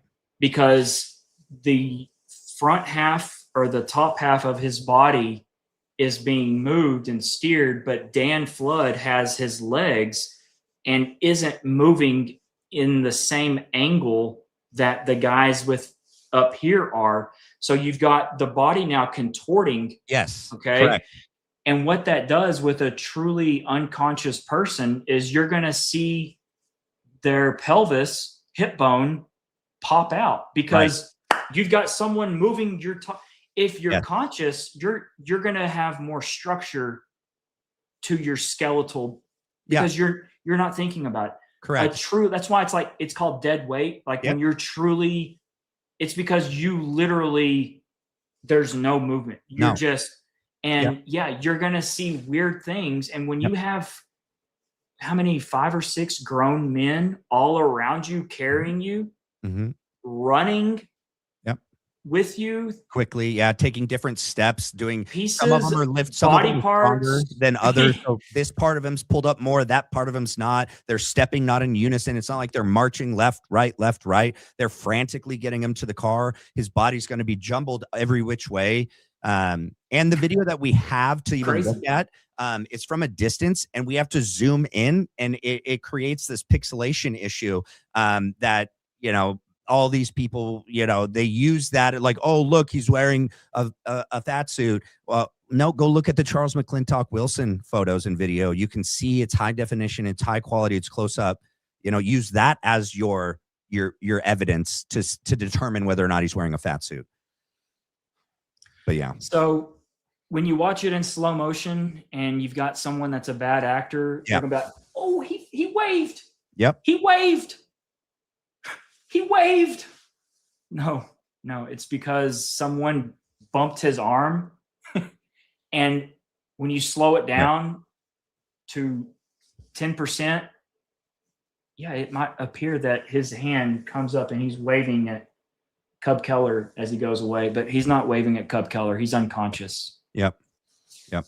To get back to the bullet point, going through where we left off, one of the other points where they say, this proves that it was a blood bladder and it wasn't real blood, is that it's supposedly atypical blood flow coming out of the, fake neck wound. No. So just reading that, that response, that if the jugular was severed and it's draining from the blood, from the brain, right, that the majority of it is going to be just the gravity pulling it down. It's going to be deoxygenated, darker blood. It's going to appear thicker as well. But once that brain from the blood from the brain drains, especially if his heart was either done beating or had stopped temporarily or slowed down to a point where it was so faint that and I do believe that it wasn't the carotid and it was just the jugular. And I think that explains for me why we only see that amount of blood come out, and probably what was dripping was what was left, on him, dripping off of him, and a little bit coming out of the neck wound. But he says that what we see that day is because it's a blood bladder. But there's other explanations. You just got to talk to some other doctors, not your. This is very telling. Is like I even went on a podcast, or we didn't go live with it. We just did a recorded segment with a cardiologist, Kelly and I. Oh, wow. And I mean, it's Kelly's, it's one of her doctors down. Well, I mean, it's just one of her doctors down in Houston. Oh, okay. And I feel like, I mean, it's up to her to put it out. Oh, but it's not been put out? No. Oh, okay. Okay. But he was shocked at when I showed him everything, because the reason we didn't do it live was because I wanted him to see everything raw. Yeah. Which we can't do on YouTube. Yeah. No, like this video right here. I mean, like zoomed in. Yeah. And he's like, oh, this changes everything. I mean, number one, the color of the blood. He's like, that surprised him. I mean, it's a very telling interview. And he's like, there's no way in hell that's faked. There's no way in hell that's faked. Yeah. Just go and show medical. Like, that's where I'm like, and this is what is keeping or assisting this. I don't know if we're suppressed or what, but basically we need like some people that are professionals to step the fuck up. Yeah, I agree. I mean, step up. I mean, are you afraid? I mean, this is what's sad is, I mean, I think possibly if you're a doctor, are you looking at this through the lens of how things were just done with COVID, and you were peddling something? I mean, literally people's careers ended because they wouldn't, or they were off feeling about the vaccine and things. Yep. And then next thing you know, oh, well, goodbye medical career. Yep. Hospital just terminated me. Yep. Some people That's where this is a bad place where we've got people that are professionals that are too afraid to step up. and do the right thing, Yeah. shed some insight on this, come out and have some super smart doctor look at Jordan and be like, dude, no. You want to say that's a blood bag, that's something that's a prosthetic? No. Like, here's why. I mean, come into the ER. Yeah. Let Jordan shadow you doing a trauma call. Yep. Like, let Jordan shadow someone coming in with a GSW. It happens every day. During this we've been live for 2 hours and 5 minutes. Yep. I guarantee you there's been 20 gunshot wounds at least, across America. Yep. At least. Yep. Go into ERs just with us here. I mean, go into an ER. He lives in Delaware. He's up there in Yankee land. Like, I guarantee you, dude, drop down to the city and hop into one of those hospitals and see if you can shadow and get a sense for this. Maybe that's what he needs, to have a little touch of reality. Yep. Yeah. It just doesn't. And look, this kind of goes back to the part where I don't know how his heart stopped or whatnot, because they all knew he was going to die. Yeah. Like, there was no, Charlie was dying. I mean, look, Terrell is the one that we point to. Yeah. But yet you look at the wound, you look at other things. I mean, I go to bed every night watching YouTube trauma TV shows. And unfortunately it's just, they're all Great Britain, England based because of the Department of Health. And it's uncensored, or down in Australia. And you look at where it's just uncensored, looking at other trauma calls with other gunshot wounds to the neck. And these people, they're saved, Now, granted, I know that was not a gunshot wound. It damn sure wasn't a 30-06 rifle. Correct. But I look at just this wound here. And then I look at another thing where you got a big caliber handgun that went across the dude's esophagus in here, got lodged back here in a muscle, went through all of this stuff. You got swelling now going on in the airway. The guy's still awake 17 minutes into, he made it the whole way to the hospital through an ambulance. He's there. They're now they're worried about his airway because they can't get the thing down his tongue to intubate through the breathing tube. So they have to go, I think it's called an open airway. And you know what they do? They literally get a scalpel and they cut right at your Adam's apple and open up your airway because he had so much swelling going on. If you don't secure the airway, if you're not breathing, you're dead. That's the first thing you do. Yep. That's the first thing you do. Yep. And so I'm looking at now we're somewhere in the ballpark of 20, 23 minutes. They've got a clock on this and the guy's still conscious, just for it's lights out. Yeah. It's hard for me to comprehend that.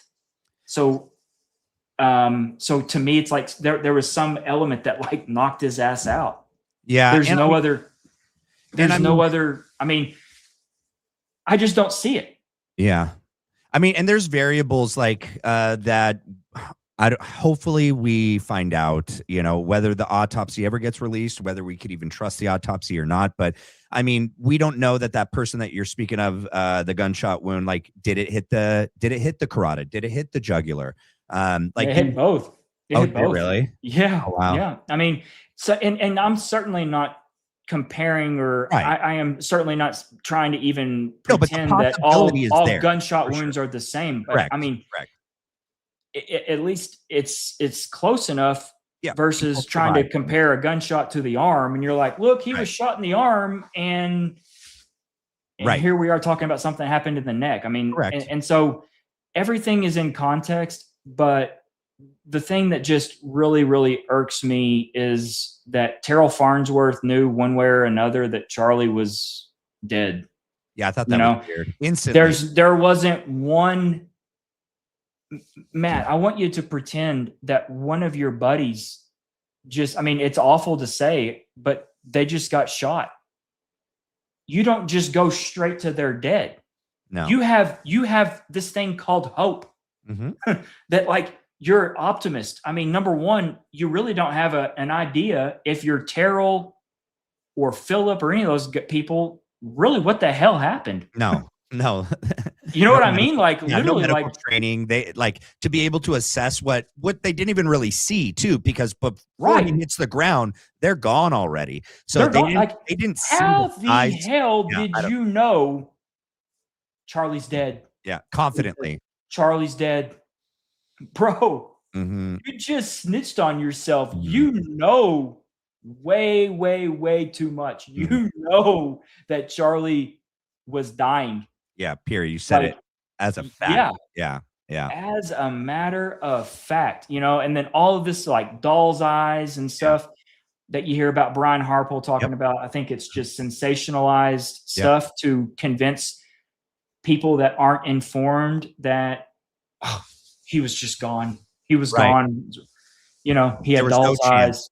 Yeah, you know, and I think then that, go ahead.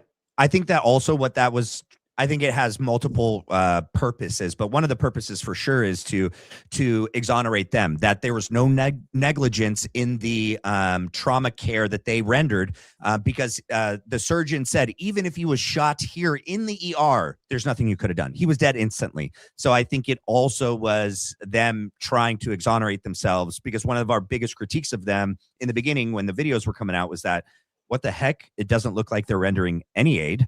It doesn't look like they're trying to save him at all.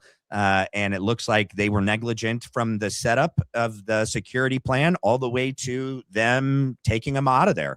Everything was wrong. Yeah. Everything was fumbled. I mean, everything. And yet you don't get to say, I mean, somehow he was able to pretend and say things. Well, it was a massively controlled interview or interviews with Gary and Sean. Yes. I mean, zero pushback. Right. Zero. Yeah, none. Zero. Yeah. You don't get to be like, oh, we're the best security team on the planet in the context of you being Charlie Kirk's security team. Sorry, dude. It's insane. Sorry, dude. I expect that from Gary now that we know Gary, you know, but I really didn't expect that from Sean. And it's so crazy. Sean opens up the interview and he goes, I'm going to ask you some really difficult questions, and then never asks him one difficult question.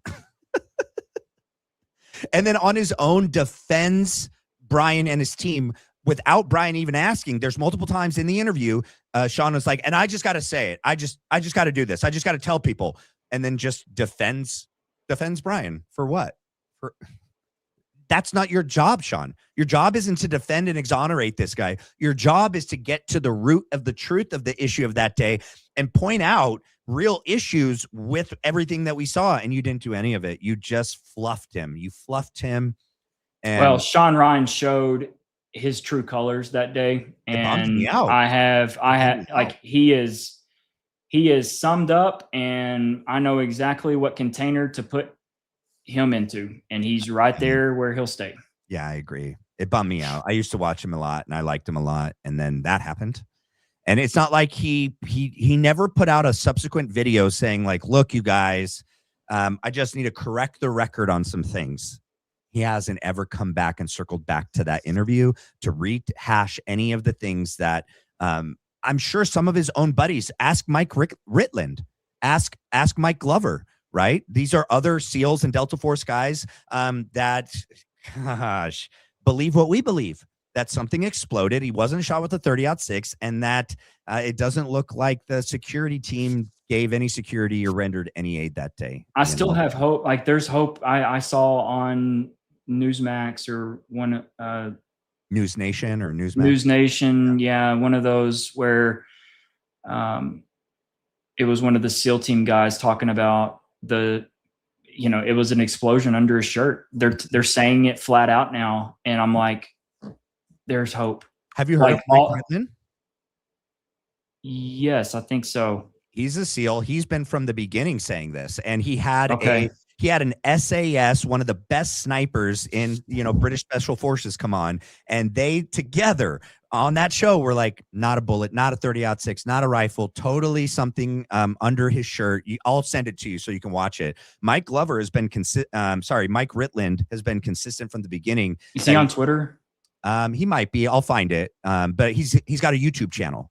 And he brought on Mike Glover, who's like a Delta Force guy, and he said the same thing. And then he had this SAS guy, Special Forces British guy, come on, who's like one of the best SAS snipers ever. And he himself has taken a shot with a similar caliber, similar rifle from that range. And he said, from looking through the scope, what I saw happen when I shot a guy with this rifle and what we saw happen that day, not the same thing.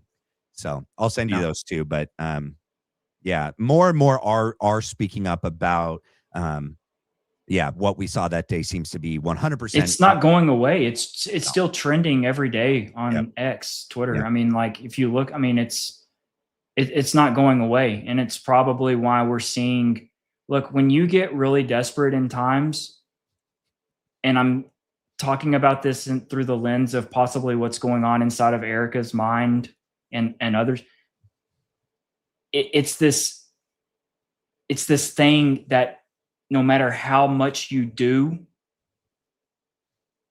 no matter how hard you try to convince people, no matter how just long you can stare right into the lens of the camera, it comes off absolutely guilty AF. Yep. Because it is what it is. You have this aura. You have this just thing that you exude that's just evil. And we fucking see right through it. Yep. We see right through it. And everything is off. Everything. And it's because you can't help it. Like, she can't help it. I agree. I don't care if she goes and sits down with Julia freaking Roberts. You're not going to be able to act this out. It's this aura that you just exude. And the more they want to try and get out in front of the camera, the worse it actually ends up playing for them. Yeah, I feel like it backfires more than anything.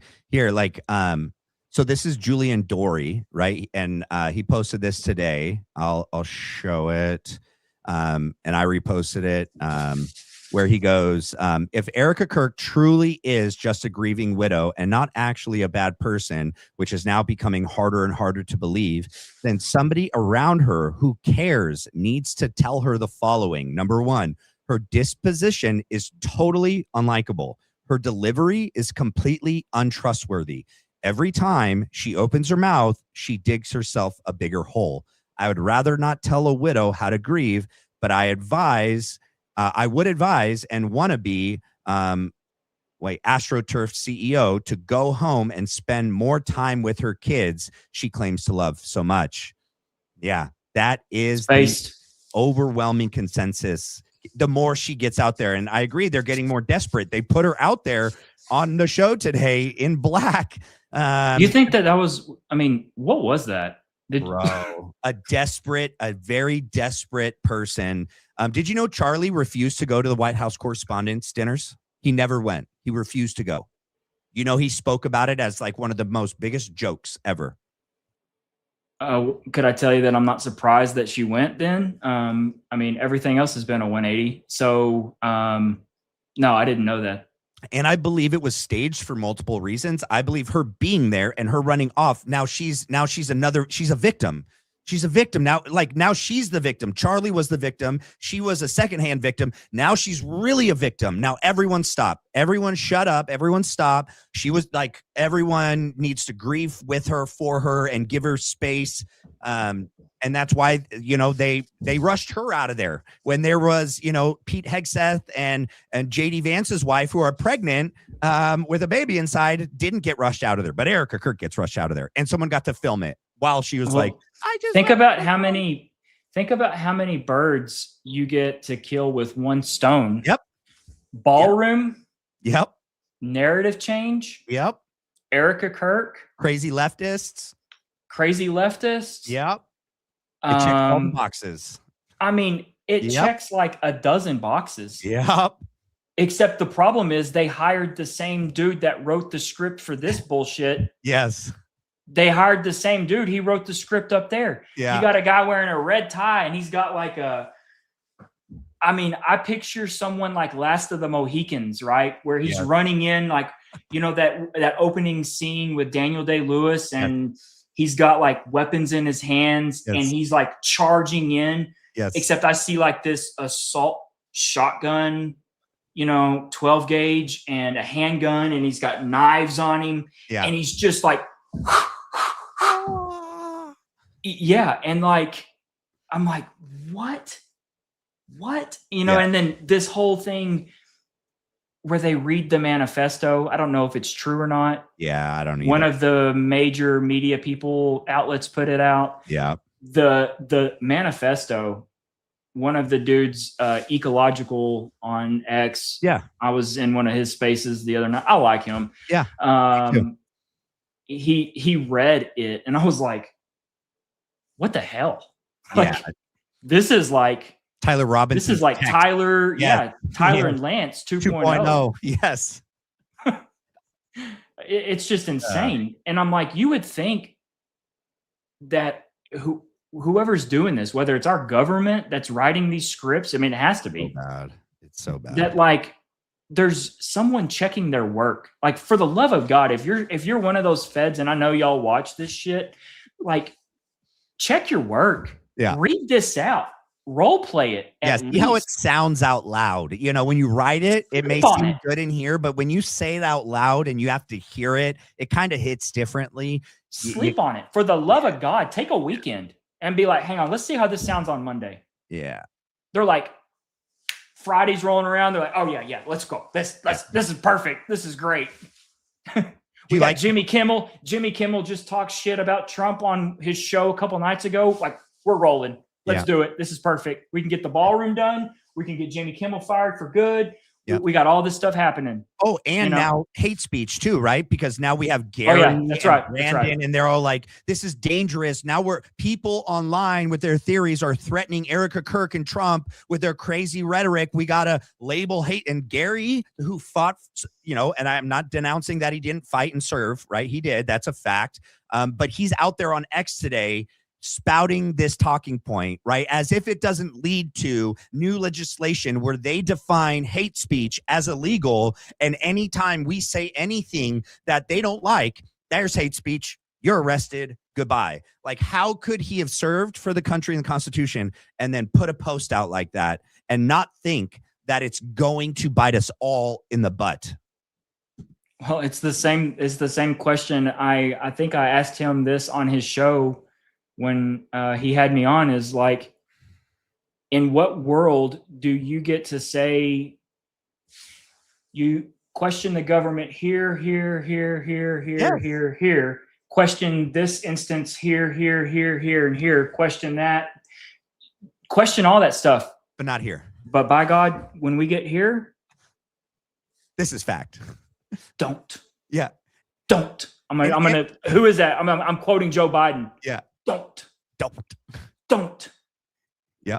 Trust the government. Yeah. Now we can. Yeah. Trust them. Andrew and Blake did it on their show the other day when they were like, yes, and I get it. They lied and they did this, and those are all psyops. But this, honestly, Gary, in his hardline stance on like everything, he's like, don't trust this, don't trust that, don't trust this, don't trust that. Like, I'm all for like questioning law enforcement, questioning this, that. Gary gives it away by being like, you better believe everything they say here. Yep. By God. Believe the indictment. Believe every. Yep. I'm like, bro, you went too hard. Yeah, way too hard. You went way too hard. Yeah. You got to kind of be. Yeah. Yeah. You gotta slither and slide a little bit, man. No, you just don't go be like, yeah. That's how I'm like, we're right. Yeah. Seriously. And Brandon's out there too. I agree. Brandon Tatum, same thing, man. Like, dude, y'all are jokes, man. Like, y'all aren't even good. Like, this is why, like, no, you're not even slick. Nope. Not even trying to hide the fact that they're bought. Not even trying. It's pathetic. Anyways, I mean, look no further than that right there alone, just to confirm all of this. Like these, like you can't have it. Can't talk out of both sides of your mouth. No, I agree. Getting back to the bullet point, one of the things that Jordan does in the video is, most of everything he says, he just states it as a fact and then says we can eliminate that theory. He just says words together and then goes and disproved that, so we can eliminate that. He does that with John Bray's exploding mic theory, and then he does it with your necklace theory, and he says there's no exhaust and that we Vapor. would. Yeah. And then he says there's no opposite reaction from force from the explosion, from the mic. He says that the original movement of the shirt originates down below, and that couldn't be explained by the exploding mic. John does a great job explaining why that's not true. And then for Blake's theory, actually, you didn't disprove anything by saying that the shirt the original movement is down here. That's Blake is saying that from the freaking the cross pendant. But he just says things and then just says like, disproven. We can cross that out. He just provides no actual evidence for anything. No, nothing. I mean, and that's where, because they're never going to talk about a nitrocarbon shaped charge, something that's super clean burning. Right. They're not. I mean, because if they were to know about it and talk about it, they would understand that this stuff doesn't do smoke, flashes. Like it's literally the opposite of what they're describing, which is like a PETN explosive, which is going to see the charring and the burning and all that. This doesn't. Nope. And they're just banking on that. Yeah. For people just to kind of be like, oh yeah, it makes sense. There's Explosions. No explosion. Yeah. Oh, okay. Yeah. When in fact, they're not even talking about the right compound of explosive here. We're talking about something. They're talking about something that was developed in World War I. When I want everyone to think about a Model T pickup, Ford Model T, the very first pickup to roll out. I want you to imagine, like the wheel was barely invented. Okay. And you're cranking it to start it, right? That's when PETN was first developed. And now I want you to fast forward all these years, and I want you to think about all the cool shit that now exists in this world. Just say from 1990 and on. That's where this new stuff started. But PETN is still utilized in war because it's cheap and effective. I mean, it gets the job done. And it's, like shit. So, but this is not something here. No. This is not what you don't get to apply that. Right. Whatever is in your mind over here, apply it to what happened underneath Charlie's shirt. No, sorry. Yeah, that's not what you've said, and that's not what John has said either. No, this is something that's like, this is new age stuff. And they knew that. Like they know. And look, I firmly believe Brian Harpole had a Freudian slip. Wait, at what point? When he's talking to Sean Ryan, he's talking about a shaped charge, I mean, like, that was a Freudian slip, man. And I cannot believe they didn't cut it out or edit it out, or that Brian didn't ask him to, or I really can't believe they didn't do that. I mean, or maybe they did and Sean just said, I'm not doing it. Well, I mean, that's one of those things that, like, I can't believe Brian Harpole didn't make it a point to be like, hey, trim that part out. Like, we are trimming hard cut. And I mean, Sean has a Patreon where he streams his, everyone gets early access to his videos live. I signed up for his Patreon for that purpose alone, but I still think they recorded it a week early because they were there. So you pick up on the date they were there. They were, Sean Ryan met with Brian Harpole the night after the UCLA Turning Point USA event. Okay. Because Brian is talking about fireworks that were popped off with protesters at that event. And he says it in the context of it happened last night. Oh, interesting. Yeah. Okay. So that it happened. So they're now the day after doing the interview, and then we can see what day the Patreon interview came out. And when did it? It was somewhere. It was like 6 days. It was like 6 days. That's not cool. That's not cool.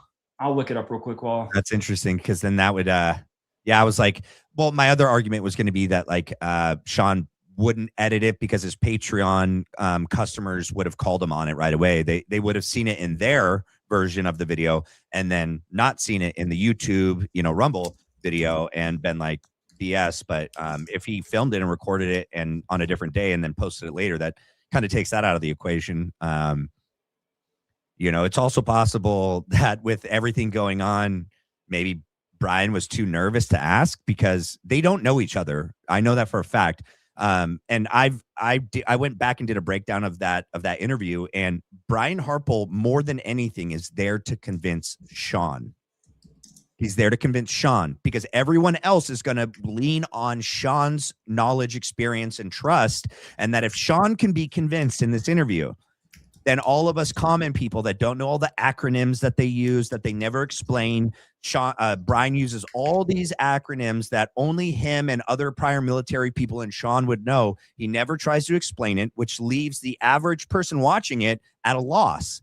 And so he really wasn't there for us. He's there to convince Sean. And if he can convince Sean, then okay, so it was UC Berkeley. I was incorrect. It wasn't UCLA. It was UC Berkeley on November the 10th, 2025. Yep. And when did it actually air?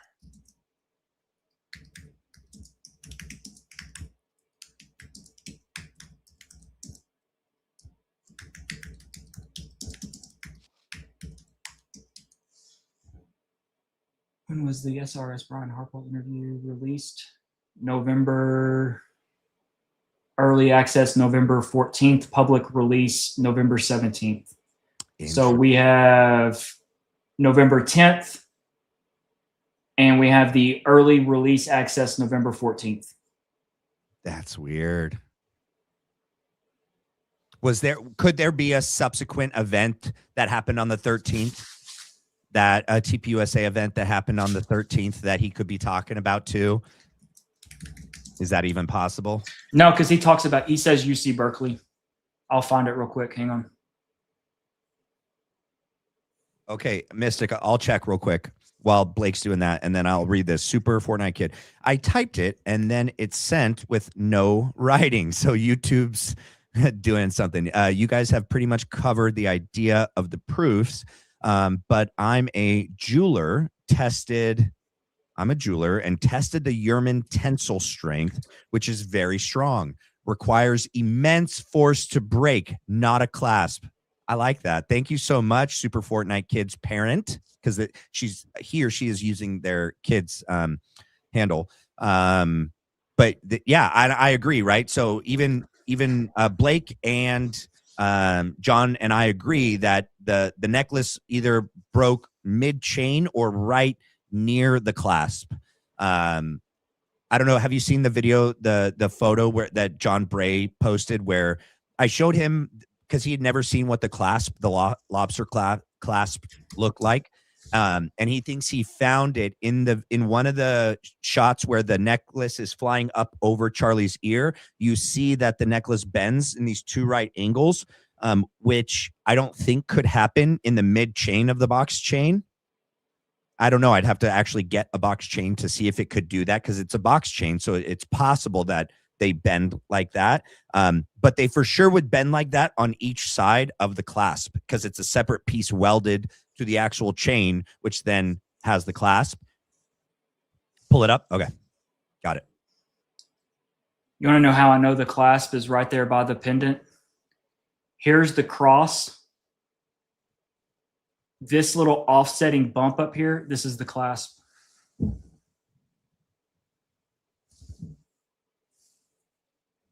Makes perfect sense. You see it? So here's the pendant. Here's the pendant. This offsetting bump up here is the pendant, or is the clasp down by the pendant. Yeah, because we don't see the top part of the cross. It's not. It's right here. Well, this is the top part here. So here's the top of the cross, or that loop, right? Mm-hmm. The necklace is running right through here. Mm-hmm. Here is the clasp. Here's one side of the cross. because the shirt has this wrinkle, you're not going to see the other side of the cross. Here's the bottom. So we have top where the loop is. I see it Here's the now. bottom. Here's the Like the side. left- You're yeah, not going to the see left the or the other right. side. Right. This little offsetting up here is the clasp. That's interesting. At first, I was confused. At first, I was like, I don't think it is what you're saying. I see it now, though. Yeah. Because of that poof and that wrinkle in the shirt, that would say be the left part of the crossbar of the cross. That top part is the top, and that does fit the dimensions from the top part to the right part of the cross, and that's the bottom. And then if that is, you can see the chain of the necklace up, and then it would loop down and through and then back up. That would be the only other thing to create a bulge like that. That would be the only other thing. It's the clasp. It's what, I mean, it's what I've, I just didn't have this photograph pulled up when I was talking about it, but this is this is why I believe that things failed, is because the clasp was right there. Interesting. Yep. Okay. I'm going to go back to what I was doing. Yeah. And then, Mystic, I saw this. I'll look right now at whatever was sent to me. And then, yeah, one of the other things too that Jordan was talking about, which he says proves to they faked the death, was back in the day when our that's your video. Sorry, could you hear that? Yeah, I did. Okay, this is Brian's voice. Yeah, I know that voice. Mm-hmm. Jordan tries to say that because Charlie ordered that shirt, but only ordered it blank, right? Because it only comes with the logo of the goat on it if it's not already printed. That TPUSA printed the freedom on it after they purchased the shirt. That somehow proves that they, as he uses that as some sort of evidence to that they faked the death. But there's so many other possibilities, right? That if they were testing the quality of the shirt, they've never used this shirt and this type of shirt, this material before, they're going to buy like a test batch, right? Which is either one by itself or maybe a dozen, right? And they're going to do it without the logos on it. And then they're just going to put the logos on it themselves to see if they like the quality, if Charlie likes the quality, if they like the way that it feels and the way that it looks. And then they'll do a mass purchase. But it also comes down to cost effectiveness. If it's cheaper for them to have their student temps who they don't pay put this on themselves and they get the blank shirts, that's also another reason why they would have the goat logo on it as well. And he says that it's weird. Jordan says that it's weird that it had the logo on it, and that's somehow, I don't know, evidence that they faked his death. That's the kind of evidence that they use. Let's see. I'm looking at the email. Mystic. Okay, quick reply to tell you got it. Glad got it. All right. Okay, let's see.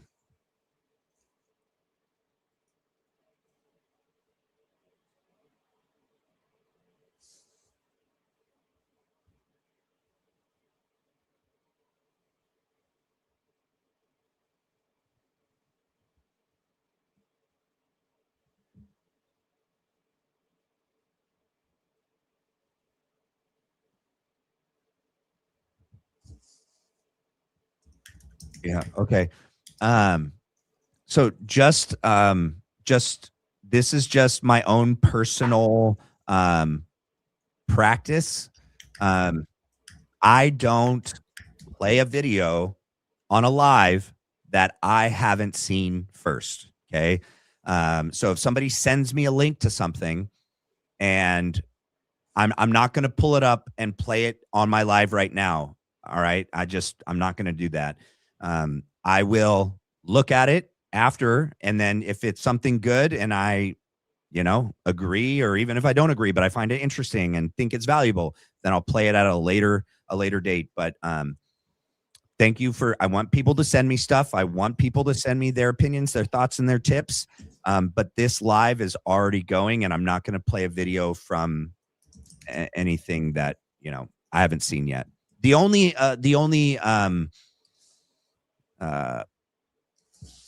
other occurrence where I do that is where the mods, who I already know personally, will send me a clip of like the end of the clip of Charlie Kirk that I play at the end of every video, of a good clip of Charlie at the end. That's the only time someone will send me a clip and I'll play it in that live. But these people I know, and I know what they're sending me. So thank you for sending it to me. I'll play it after. I'll look at it later, and then I'll let you know if I'm going to play it at a different video. I appreciate it. Thank you, Mystic. All right. You want me to add anything back to the screen? 1 second. All right, you're good. I'll go back over a couple other things. Okay, I'll be ready. All right. Once it's in the back of the studio, I'll put it up. All right. Is it ready? Mm-hmm. Okay.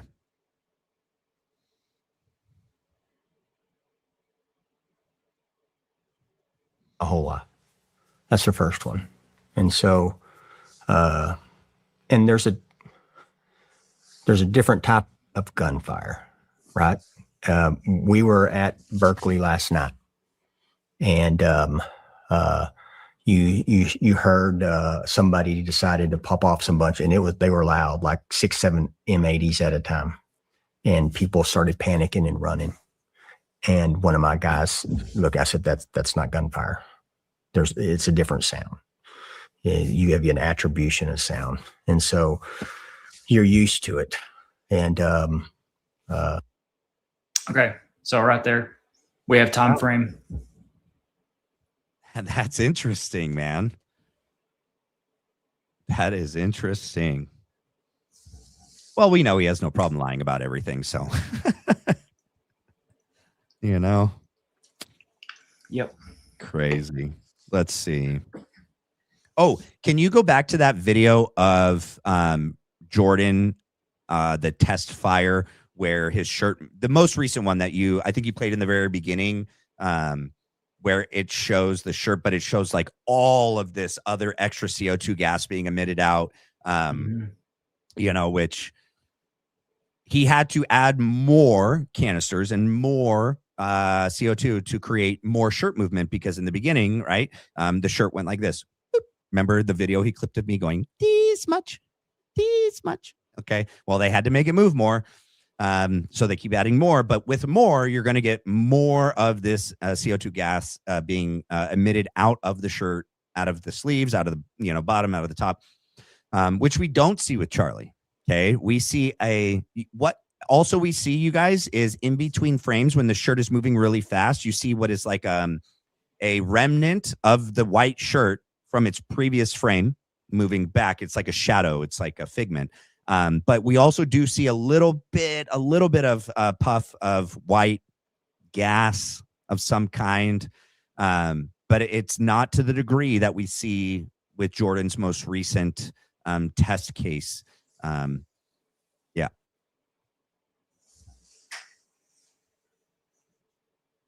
Just be dead, flat for me, and then all of a sudden it'll go to the moon one month, and then it's bizarre. I can't make heads or tails of it. I just keep making content, and I love it. But in terms of, is this what you guys want to show? Yes. Okay. Okay. Let me. So I have blood coming out, but it's clear blood. It's just water. So it shouldn't trigger anything. But this is in my shower liquid. where I'm going to do, it's just water. Yeah. I don't have the D for freedom on this exact test, but just imagine that the freedom is there. I used the spare shirt. But we're going to do this part in conjunction with the necklace flying out, in conjunction with the water coming out of the wound, all at the same time. So here we go.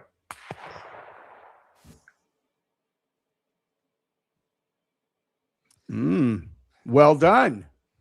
Yeah, I also meant the one that he does in the field. Oh, I don't know if I have. Yeah, I can find those. It's all good. It's all good. If we end up finding it, we can play it, but we don't need to waste too much time on it. It was played in the beginning. People can go back and look at that, where also the tube ends up being, it hangs out the back of the shirt and it's flying around after the fact.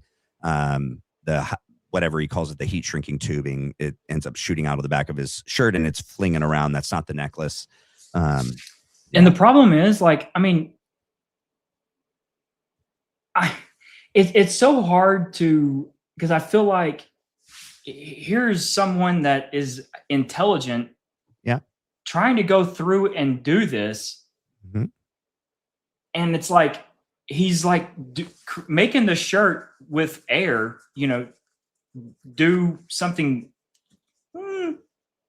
I'm maybe Similar. 25% similar, maybe, Yeah, you know? similar. Yep. And it's like, but then I'm like, this is not something to be worrying about someone's feelings on. I mean, we have to literally, like, you have to be called out. Yeah. I mean, unfortunately, we can't just jump on Amazon, Matt, and order some nitrocarbon explosives. No. You know, And we he just knows can't. that. And that's why he attacks you and John and say that you guys haven't done any actual field tests to recreate your theory, you know. But that's also why he'll never come close to recreating it, because he's not going to use an explosive. So right. And so I'm like, I feel like, should I be asking for him to do stuff? And I'm like, yeah, I should. You know, if he's going to go out and do this is my whole thing. They stream at 720p, right? Mhm. Like, you might have one of these, you know, Insta 360s. These are the older X3s. They've got like X4, X5. I mean, like, these are nice. I think these will actually do 8K. Mhm. Okay. If you are streaming, you might be seeing it in 8K, but as it goes through the streaming site, it's getting compressed down to 720, which is being your output of what we're getting to see. Correct. You don't get to see anything that's like happening. You know, just like this latest field test, he immediately goes to the ground. And I'm like, hang on, like, let's see. That's why I'm like, dude. And I've told Jordan when he and I've been on I've actually crashed one of his streams before. I'm like, dude, I will fly to where you are. Yeah. And I will be like, I'm Cub Keller. Yeah. I'll be like, I am Charles McClintock Wilson. Yep. I want you to throw me hats. Yep. Like, let's do it. Yep. If you've got it, like, let's do it. I want to see, because I'm going to I don't have my R1. Right. I'm going to take my Canon R1 with my 70 to 200 glass, and I'm going to get in there tight. Because go back to my, go back to the album here. Yeah. This is what I expect, dude. Yeah. Yep. This is what I expect. Yep. Do you see that in his lip? If you were to go back to, I think he had strawberries that morning. It looks like those are strawberry seeds. Dude, we can see the tartar on his teeth. These are so good. Yep. Yep. Yep. There's no full face prosthetic here, you guys. There's just not. Yeah, look at his neck. Yep. There's this. You could see his skin tag. Yep. His hair follicles, you know, his facial hair. He's got a mole on the left side of his chin as well. That's there. He also has a scar underneath his chin where he had, you could see his ear hair. Yep. It's also part of growing old. You see the scar underneath his chin right down there. Yep. Yep. Yeah. And there's his mole. Yep. Yep. Go up to his lip real quick. His upper lip. You can actually see where it folds, right? You can see that part. Yep. Right there. Yep. And that's just his physiology. That's just his body.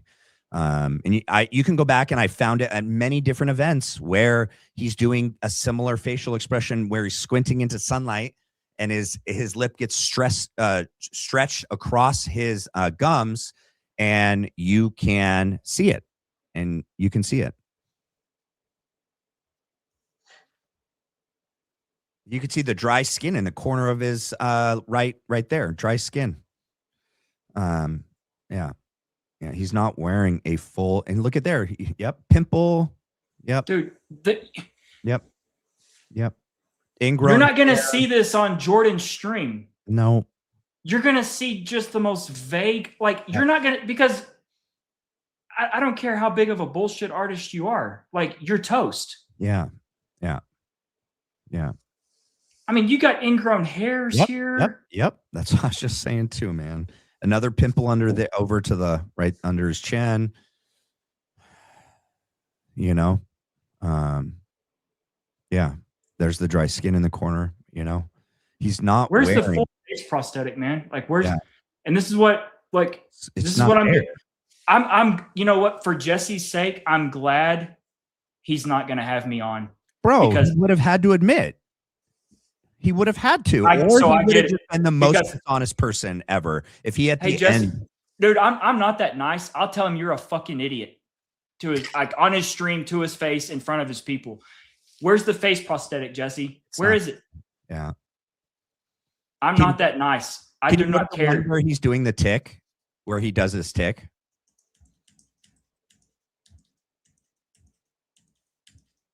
There it is, and zoom in. Yep.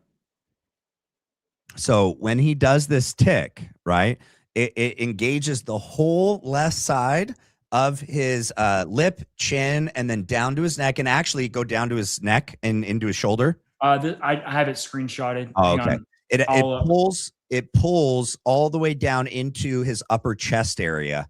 You know, and Blake has shown it. I've shown it in other areas. He has done this tick for as long as he's been on camera. Okay. And it gets more pronounced under times of anxiety and stress.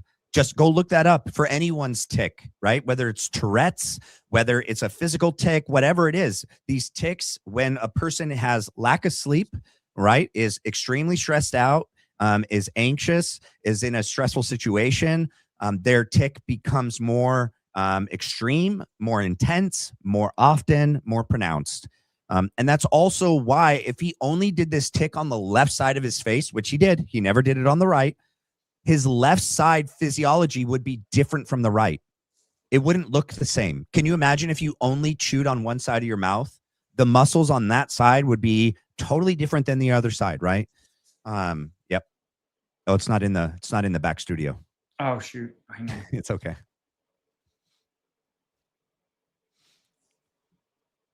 And this is the other reason why I say that these people are being intentionally dishonest, because all they would have to do is, yeah, there it is. Look at that. And they're like, look, there it is. There's the prosthetic. Yeah, look at all of the tendons, and though I don't know if they're tendons or ligaments or what they are, and they go down into his chest. Look at how it raises the box chain off of his body, and you can see the shadow because it's so stressed. It's pulling up on all that. You know, that's why I won't have you on my channel. I won't go on yours, and I'm not going to debate you, dude, because if you can correct your theory and be like, okay, we thought that was a prosthetic, that's clearly a tick, go back and look at the thousands of hours of him online where he's doing this multiple times. Okay. See, this is why, Matt, that I begin to seriously question the intent. Yes. And what's really going is because there's not a correction. Never. It's like double, triple down, Yes. and even pile on even more. Yep.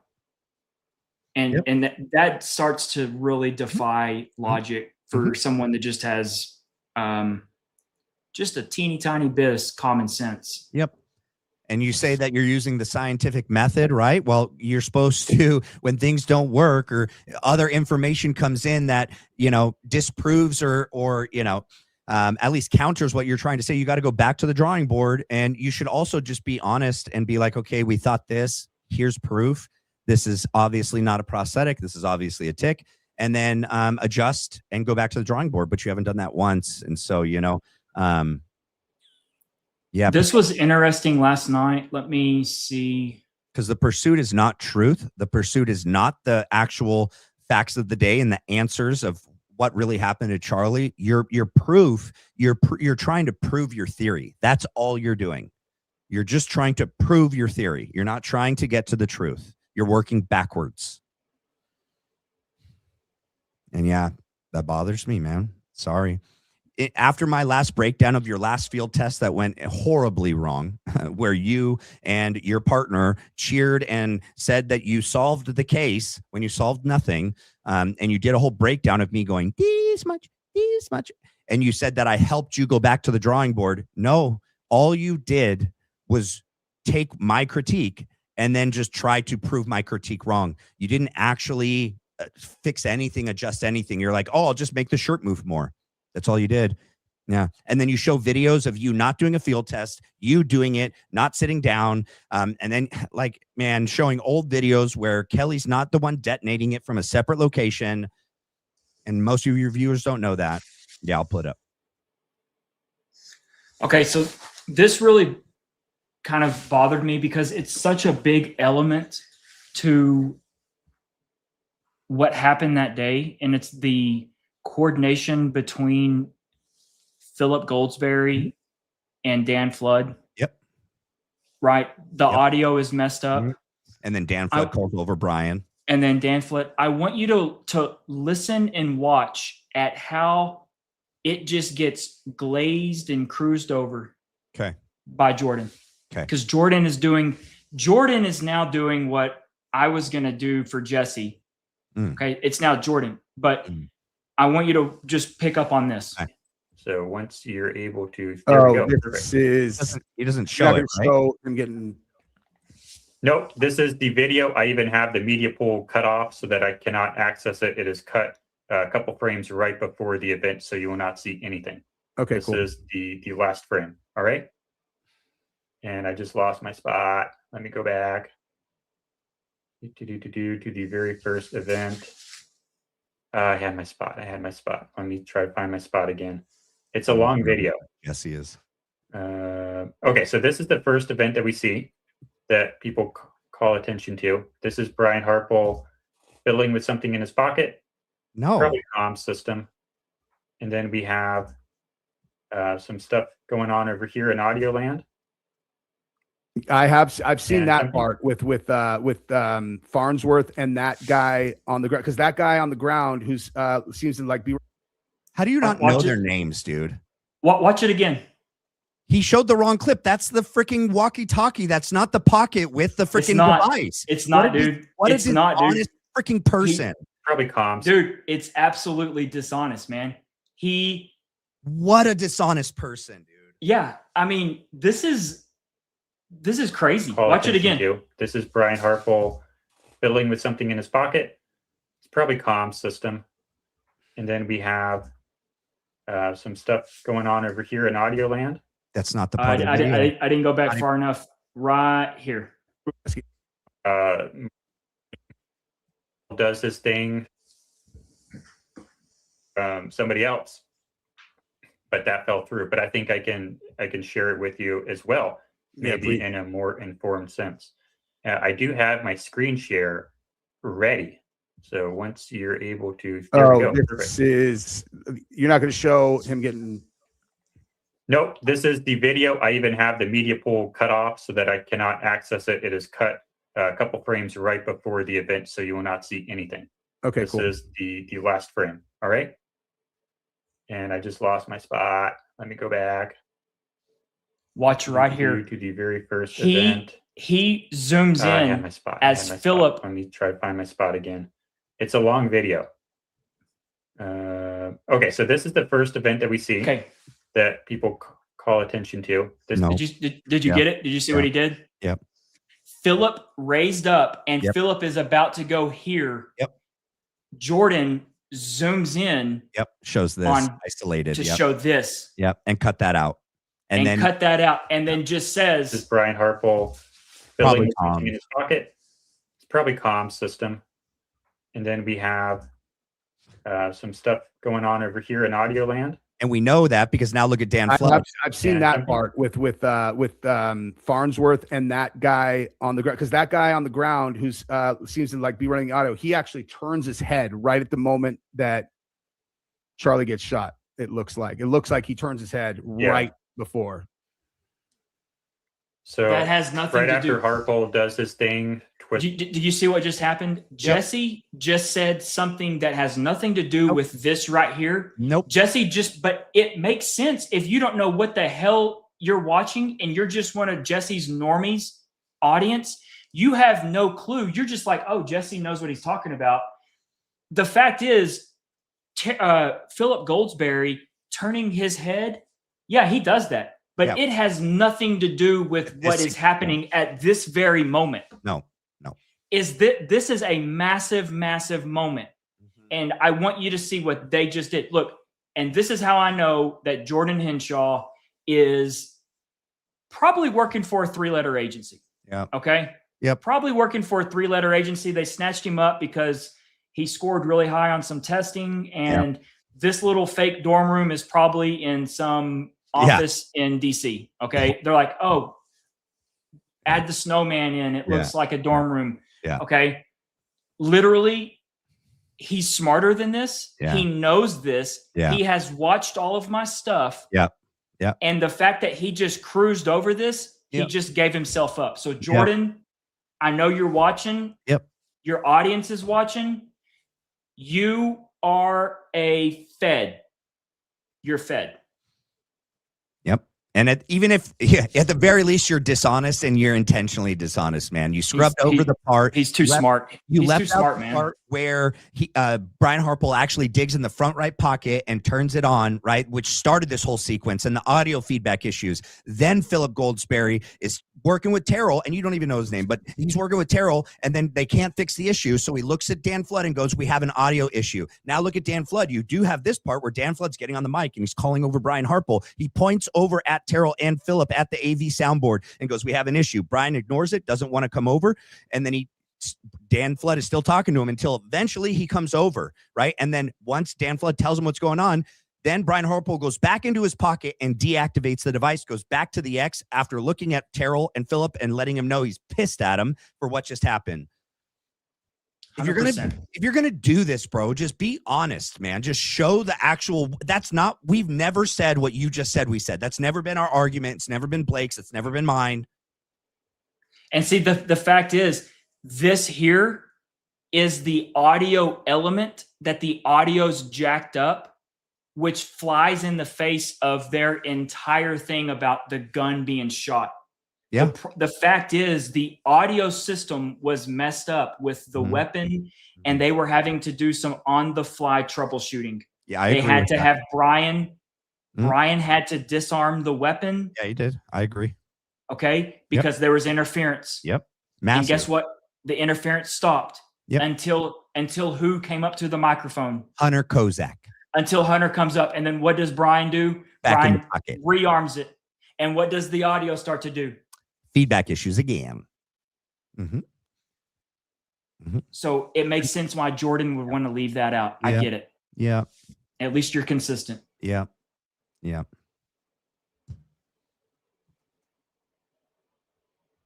I was going to show the little ear. I don't have it pulled up. It's all over my X page. The little ear movement. So yeah, maybe it was in here. Yeah. Right here. Whose ear? Is it no blood, right? No blood. All right. Our valuable time with our wonderful guest friends. Our valuable time with our wonderful. Yeah.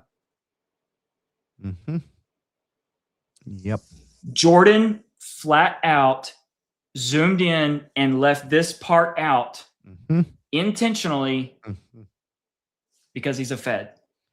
Yeah, because what did he say in his video? He goes, it's probably just comms. No, if it was just comms, why is Philip going to Dan? We have an issue. And then that sets off the sequence where Brian comes over to Dan. Dan tells him, Brian goes in his pocket, turns it off, looks at Philip and Terrell and goes like, you freaking idiots. And then walks back to the X and waits for Hunter Kozak to come back up and then goes back in his pocket and reactivates it. You intentionally did that, man. And you just showed everyone that you're a dishonest person. Just one more example. So whoever asked me why don't I have him on the show, that's why.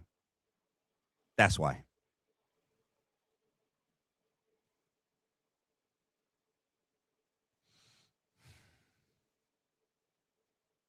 Yeah. I even sent in super chats and stuff last night. I was trying to get their attention because I was like, he just cruised over. Yep. He just cruised right over Philip talking about the audio. Did they show your super chat on screen? Did they read it? Did they answer it? I don't know if that one did. I honestly just stopped watching after I sent like 3 or maybe 4 or 5 actually. Yeah, I saw the ones that Jesse puts up and then just immediately takes down and then just says, "No, you're just a liar. You're a liar, and you lost your chance." He like threw a tantrum, like, "No, you lost your chance. You're a liar. I'm not going to do it." No, I mean, look, I'm glad he's taken that angle because he would have. Yeah. That album's it's not gonna work out well with all the stuff that we have, and it's not going to, you know, well. No, I mean, just like here, you pull this up. I mean, this is what we're talking about with the. Yep, exactly. That's he right. Looks over. Yeah, after he turned it off, he looks over at Terrell and freaking Philip and goes, "I'm watching you," and he's so pissed. So what should have happened is, and look, there's nothing they can do about it now. It happened, they did it, but at this point right here, this is where whatever signal it was for abort, they should have aborted. Yeah. Because Brian does not know. He had to mess with the control of the weapon. Yep. And we actually caught it on camera. Yep. So he doesn't know that. We'd all be doing this. They did not expect that we would all be doing this. This 7-8 months later, you know. Right here. This is. Yep. So this is what he did not calculate, where the controls in here, where he's messing with it, and it was captured. Mm-hmm. And, you know, that's why he's constantly, here's your wiring here. Yep. You know, he's constantly trying to pull down his shirt so we can't see it. So at this point right here, when Philip did this and we caught it on camera, when Dan calls Brian over and we catch it on camera, when Dan leans in and tells Brian, "Hey, the weapon, you know, you got to turn it off." They're telling me to, you know, you got to turn it off. And he did this right here. Mm-hmm. Brian should have done whatever signal it was for abort. I'm exposed and it's not going to be good. But instead they went, full steam ahead. Full steam ahead. Yep. And then this is the crux of it right here.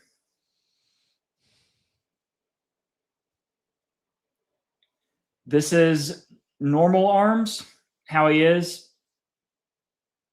This is called normal resting arms. And then weapons hot arms is when Hunter Kozak is at the mic and he's got a fist.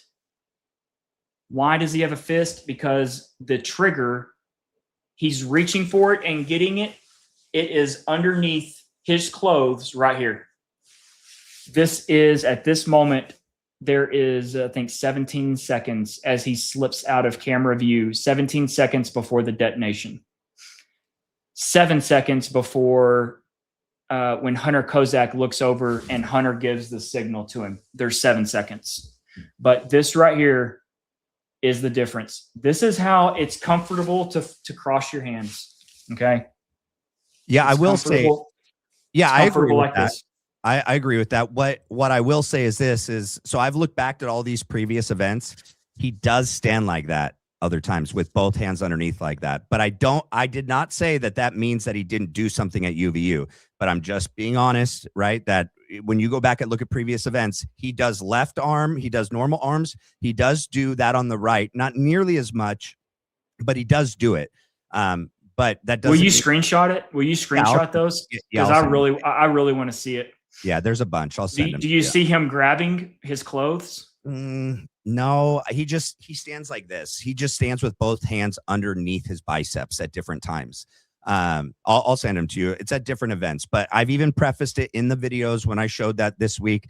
That doesn't mean that he didn't do anything at the event, because there is no explanation for why when he does something in his pocket that it has any interaction with the AV equipment, and then Philip points to his ear, talks to Dan, and then Dan calls Brian Harple over. Brian Harple comes over and then deactivates it. And then when Hunter Kozak comes up, he reactivates it.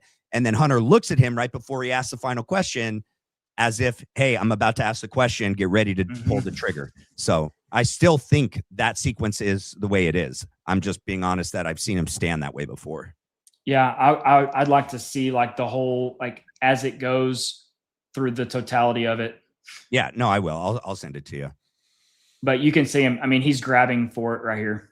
Yeah, and here's the other thing, you guys. We don't have like all the videos that we have from UVU. We don't have from previous events.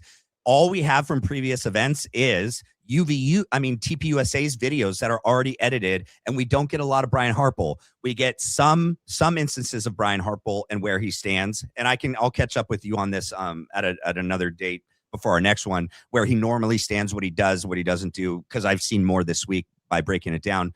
But UVU is different because we have videos from everyone in the crowd because an incident happens, right? And we have UVU's video. I don't have any other campus, papers video from a previous event. So we never get a good shot like we do from UVU. So I'm having to pull from, side shots and. Yeah, because I definitely, I have not seen, and I've looked, I've seen just this stance here. I have never seen this concealed. Yeah. This concealed thing here, because number one, like there's nothing of, there's no support here. No, I agree with that. I don't know why you have to engage your bicep to keep your arm here hidden. Do you understand that? Yeah. There's nothing there. Like you have to literally engage. So if you're squeezing here, hold on, I'm gonna pull something up. Let me mute it. You have to go ahead. You have to engage your muscle to have it concealed here. Like yeah, that's not that's not normal. No, it's not. I don't know why he stands like that. I'll even find. Oh, hold on. I have a short. Let's see. They zoom in. I'm gonna get it to the point, and then I'll pull it up, and I'll show just this one with him. Once he's in view. All right, here it is. I'll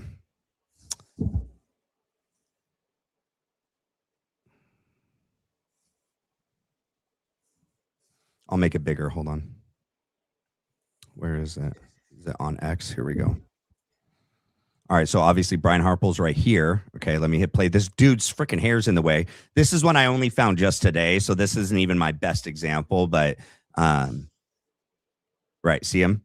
See his hands? There it is. You see it? Yeah. He does stand like this. It's not necessarily the same, but it's similar. Yeah. And then he walks out of frame. Go back. Yeah, hold on.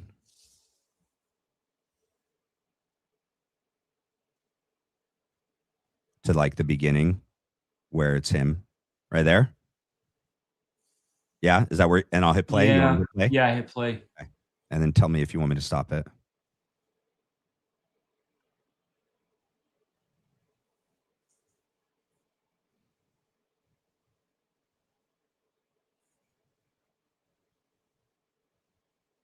And then he walks out. What event is this? UCSD.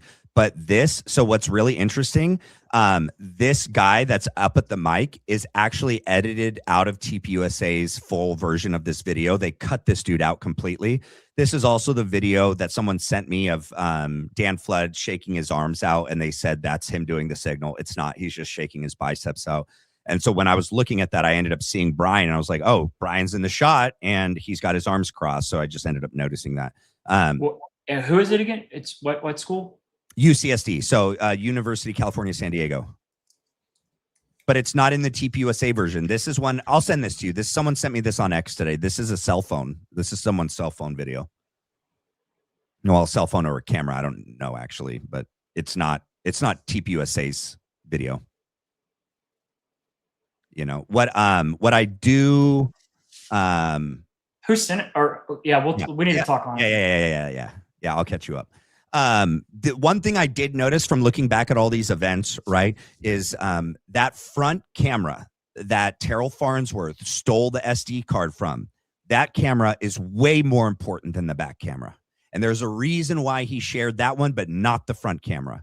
The front camera that's like freaking 4 feet away or less from Charlie, that's capturing in high def and however many frames per second, probably a lot. would literally show us everything. That's the smoking gun camera that we need to, I hope that they haven't destroyed. I hope we can get it, because that would show everything. That would show everything. Hang on. You said that Turning Point USA has cut out that guy speaking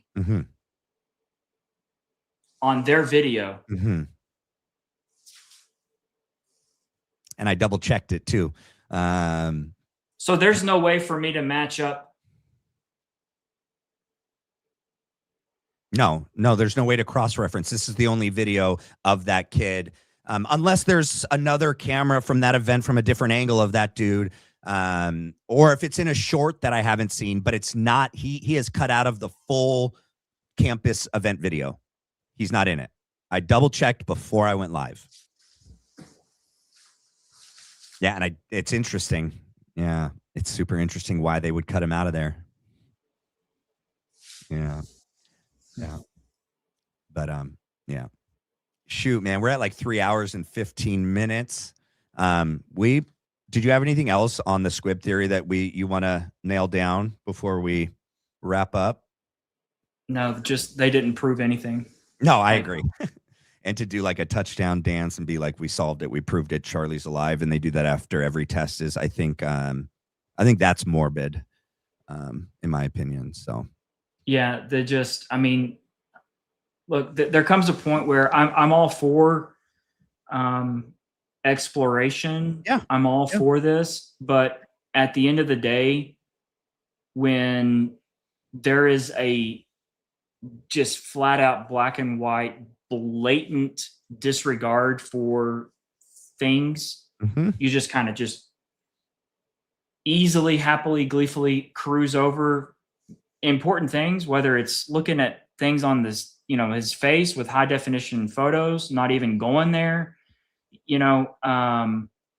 or just not even talking about something that's someone's, you then start to be looked at in a different lens. Yeah, I agree. Because things are definitely not adding up at that point. I mean, because we're just too smart. I mean, it's out there. Like, you don't just get to have friendly omissions of things, No. So, but no, I mean, I'll say it. I feel like a broken record, but this could all be put to bed tonight if Turning Point USA would release the video from the back. I think or the front. The front one, I think, would be way better. We would see the very, very first frame, the shirt. Beggars can't be choosers. I agree. Okay, I agree. And I'm to the point where at least I can say that Terrell Farnsworth showed Candace Owens the video, this supposed arch nemesis, this massive rival that we all, it appears to be, Candace has access to, she was shown. Now, I'll give her the fact that Terrell, this was early on. It was before everything. Because she sat on the video so long, it's like it came out in January when she actually started to talk about it. So it's kind of confusing for people because they're like, hang on, we saw this in January. Candace has done a lot of shit talking since then. Why would they give that to her? Well, no, Candace just kept the video in her pocket, and she actually was shown the video on September the 19th. And it might make sense that Candace was not arch nemesis number one yet at that point yet. Right. So I do understand that context. Yeah. She hadn't had the sit down with Erica Kirk yet, where she hadn't had the sit down yet. Everything was very fresh and new. It still doesn't negate the fact that she sat on the video for a stupid amount of time. But regardless, they showed Candace, and Terrell has the video. So do you really think the front video exists still? Do you think he still has that front video SD? Do you think he really saved it? That'd be the dumbest thing It ever. would be the dumbest. I mean, yeah, it would be. Dumbest thing ever. So that's the problem where, I mean, now we know how long the video is. We know it's 17 minutes and 18 seconds long. Okay. Which one? The video from behind Oh, Charlie. We Yeah. don't know how long the front one is though, probably. Or maybe around the same time. They probably started at the same time. Yeah. Yeah. I would just venture to guess it's around the same time. Unobstructed 4K video on a fixed object like a tent, landscape mode, you're going to see everything. You're going to see Rick Cutler. You're going to see everything. You're going to see Brian Harpole's hand positioning. You're going to see the moving of the dial, like the controller. You're going to see all of that. Okay. Guess what? You're also going to see people in the crowd because it goes back almost to the top of the menorah. Mm-hmm. Okay. No, you're not going to be able to see the low-seat roof. No. But we know that it didn't happen from up there because I know the dude wasn't to the edge of the roof. So you're going to see all of this out here with people. And how they react, their timing. How they react, all of that. Yeah. If everything was on the up and up with Turning Point USA, if Turning Point USA and Erica Kirk did not have any blood on their hands, this video would be out immediately. Yeah. It shows nothing grotesque, nothing wrong. It literally could be their saving grace. I agree. To where you see something else in the crowd happen. Yeah. Yeah. And they would have it out immediately. The only reason they don't have this video out, it's under lock and key. It was presented in the most shitty fashion, scrubbing back and forth, being like, what the hell am I watching? You know, whoever's scrubbing, Terrell's scrubbing so fast, you can't see anything. Yeah. So the way it was done, the way it's been under lock and key, Turning Point USA is under a magnifying glass right now. All of these attacks, they could stop. All of these people talking shit on y'all, they could stop. All of this stuff could stop tonight if y'all would put out a video. I agree. Showing this. The reason they won't is because a shake charge blew up underneath Charlie's shirt and they can't. Yeah, because it doesn't line up with the official FedSlop narrative. That's it doesn't. It doesn't. Actually, a lot of them would be in cuffs the next day. It incriminates them. Yeah, in my opinion. Incriminates them. Yeah, it doesn't. 100%. Yeah. Yeah. If we lived in an honest, if this was an honest investigation. Yeah. I mean, so I go with the fact of this right here. They already showed Candace. Candace is no different than you and me, Matt. Yeah, I want to see the whole She's a normal citizen. What do they have to hide? Yeah, TPUSA needs to be held accountable 100%. Put it out. Yeah. If you're going to be in our kids' schools, you're going to release the videos. Isn't Greg Abbott making it like illegal for them to not allow TPUSA in the schools? Is he like trying to make it to where like they can't deny TPUSA to be in the schools? I think I'm gonna fight tooth and nail. Yeah, I think like Florida and Texas are like right now two of the biggest states it's pathetic. Pushing TPUSA into these high schools. It's pathetic. And, yeah. Wow. Oh man, my butt is numb. I don't know about you. I need to get a different chair. If you guys haven't done so already, please hit the like and subscribe, whether you're on Blake's channel or mine. It's the best way to support the channel. Stay tuned for future lives. Blake, thank you so much for coming on, man. Yeah, thanks for having me. Yeah, I really appreciate it. Thank you, everyone, for tuning in tonight. And God bless you guys. Love you guys. Thanks for the support. We'll see you guys next time.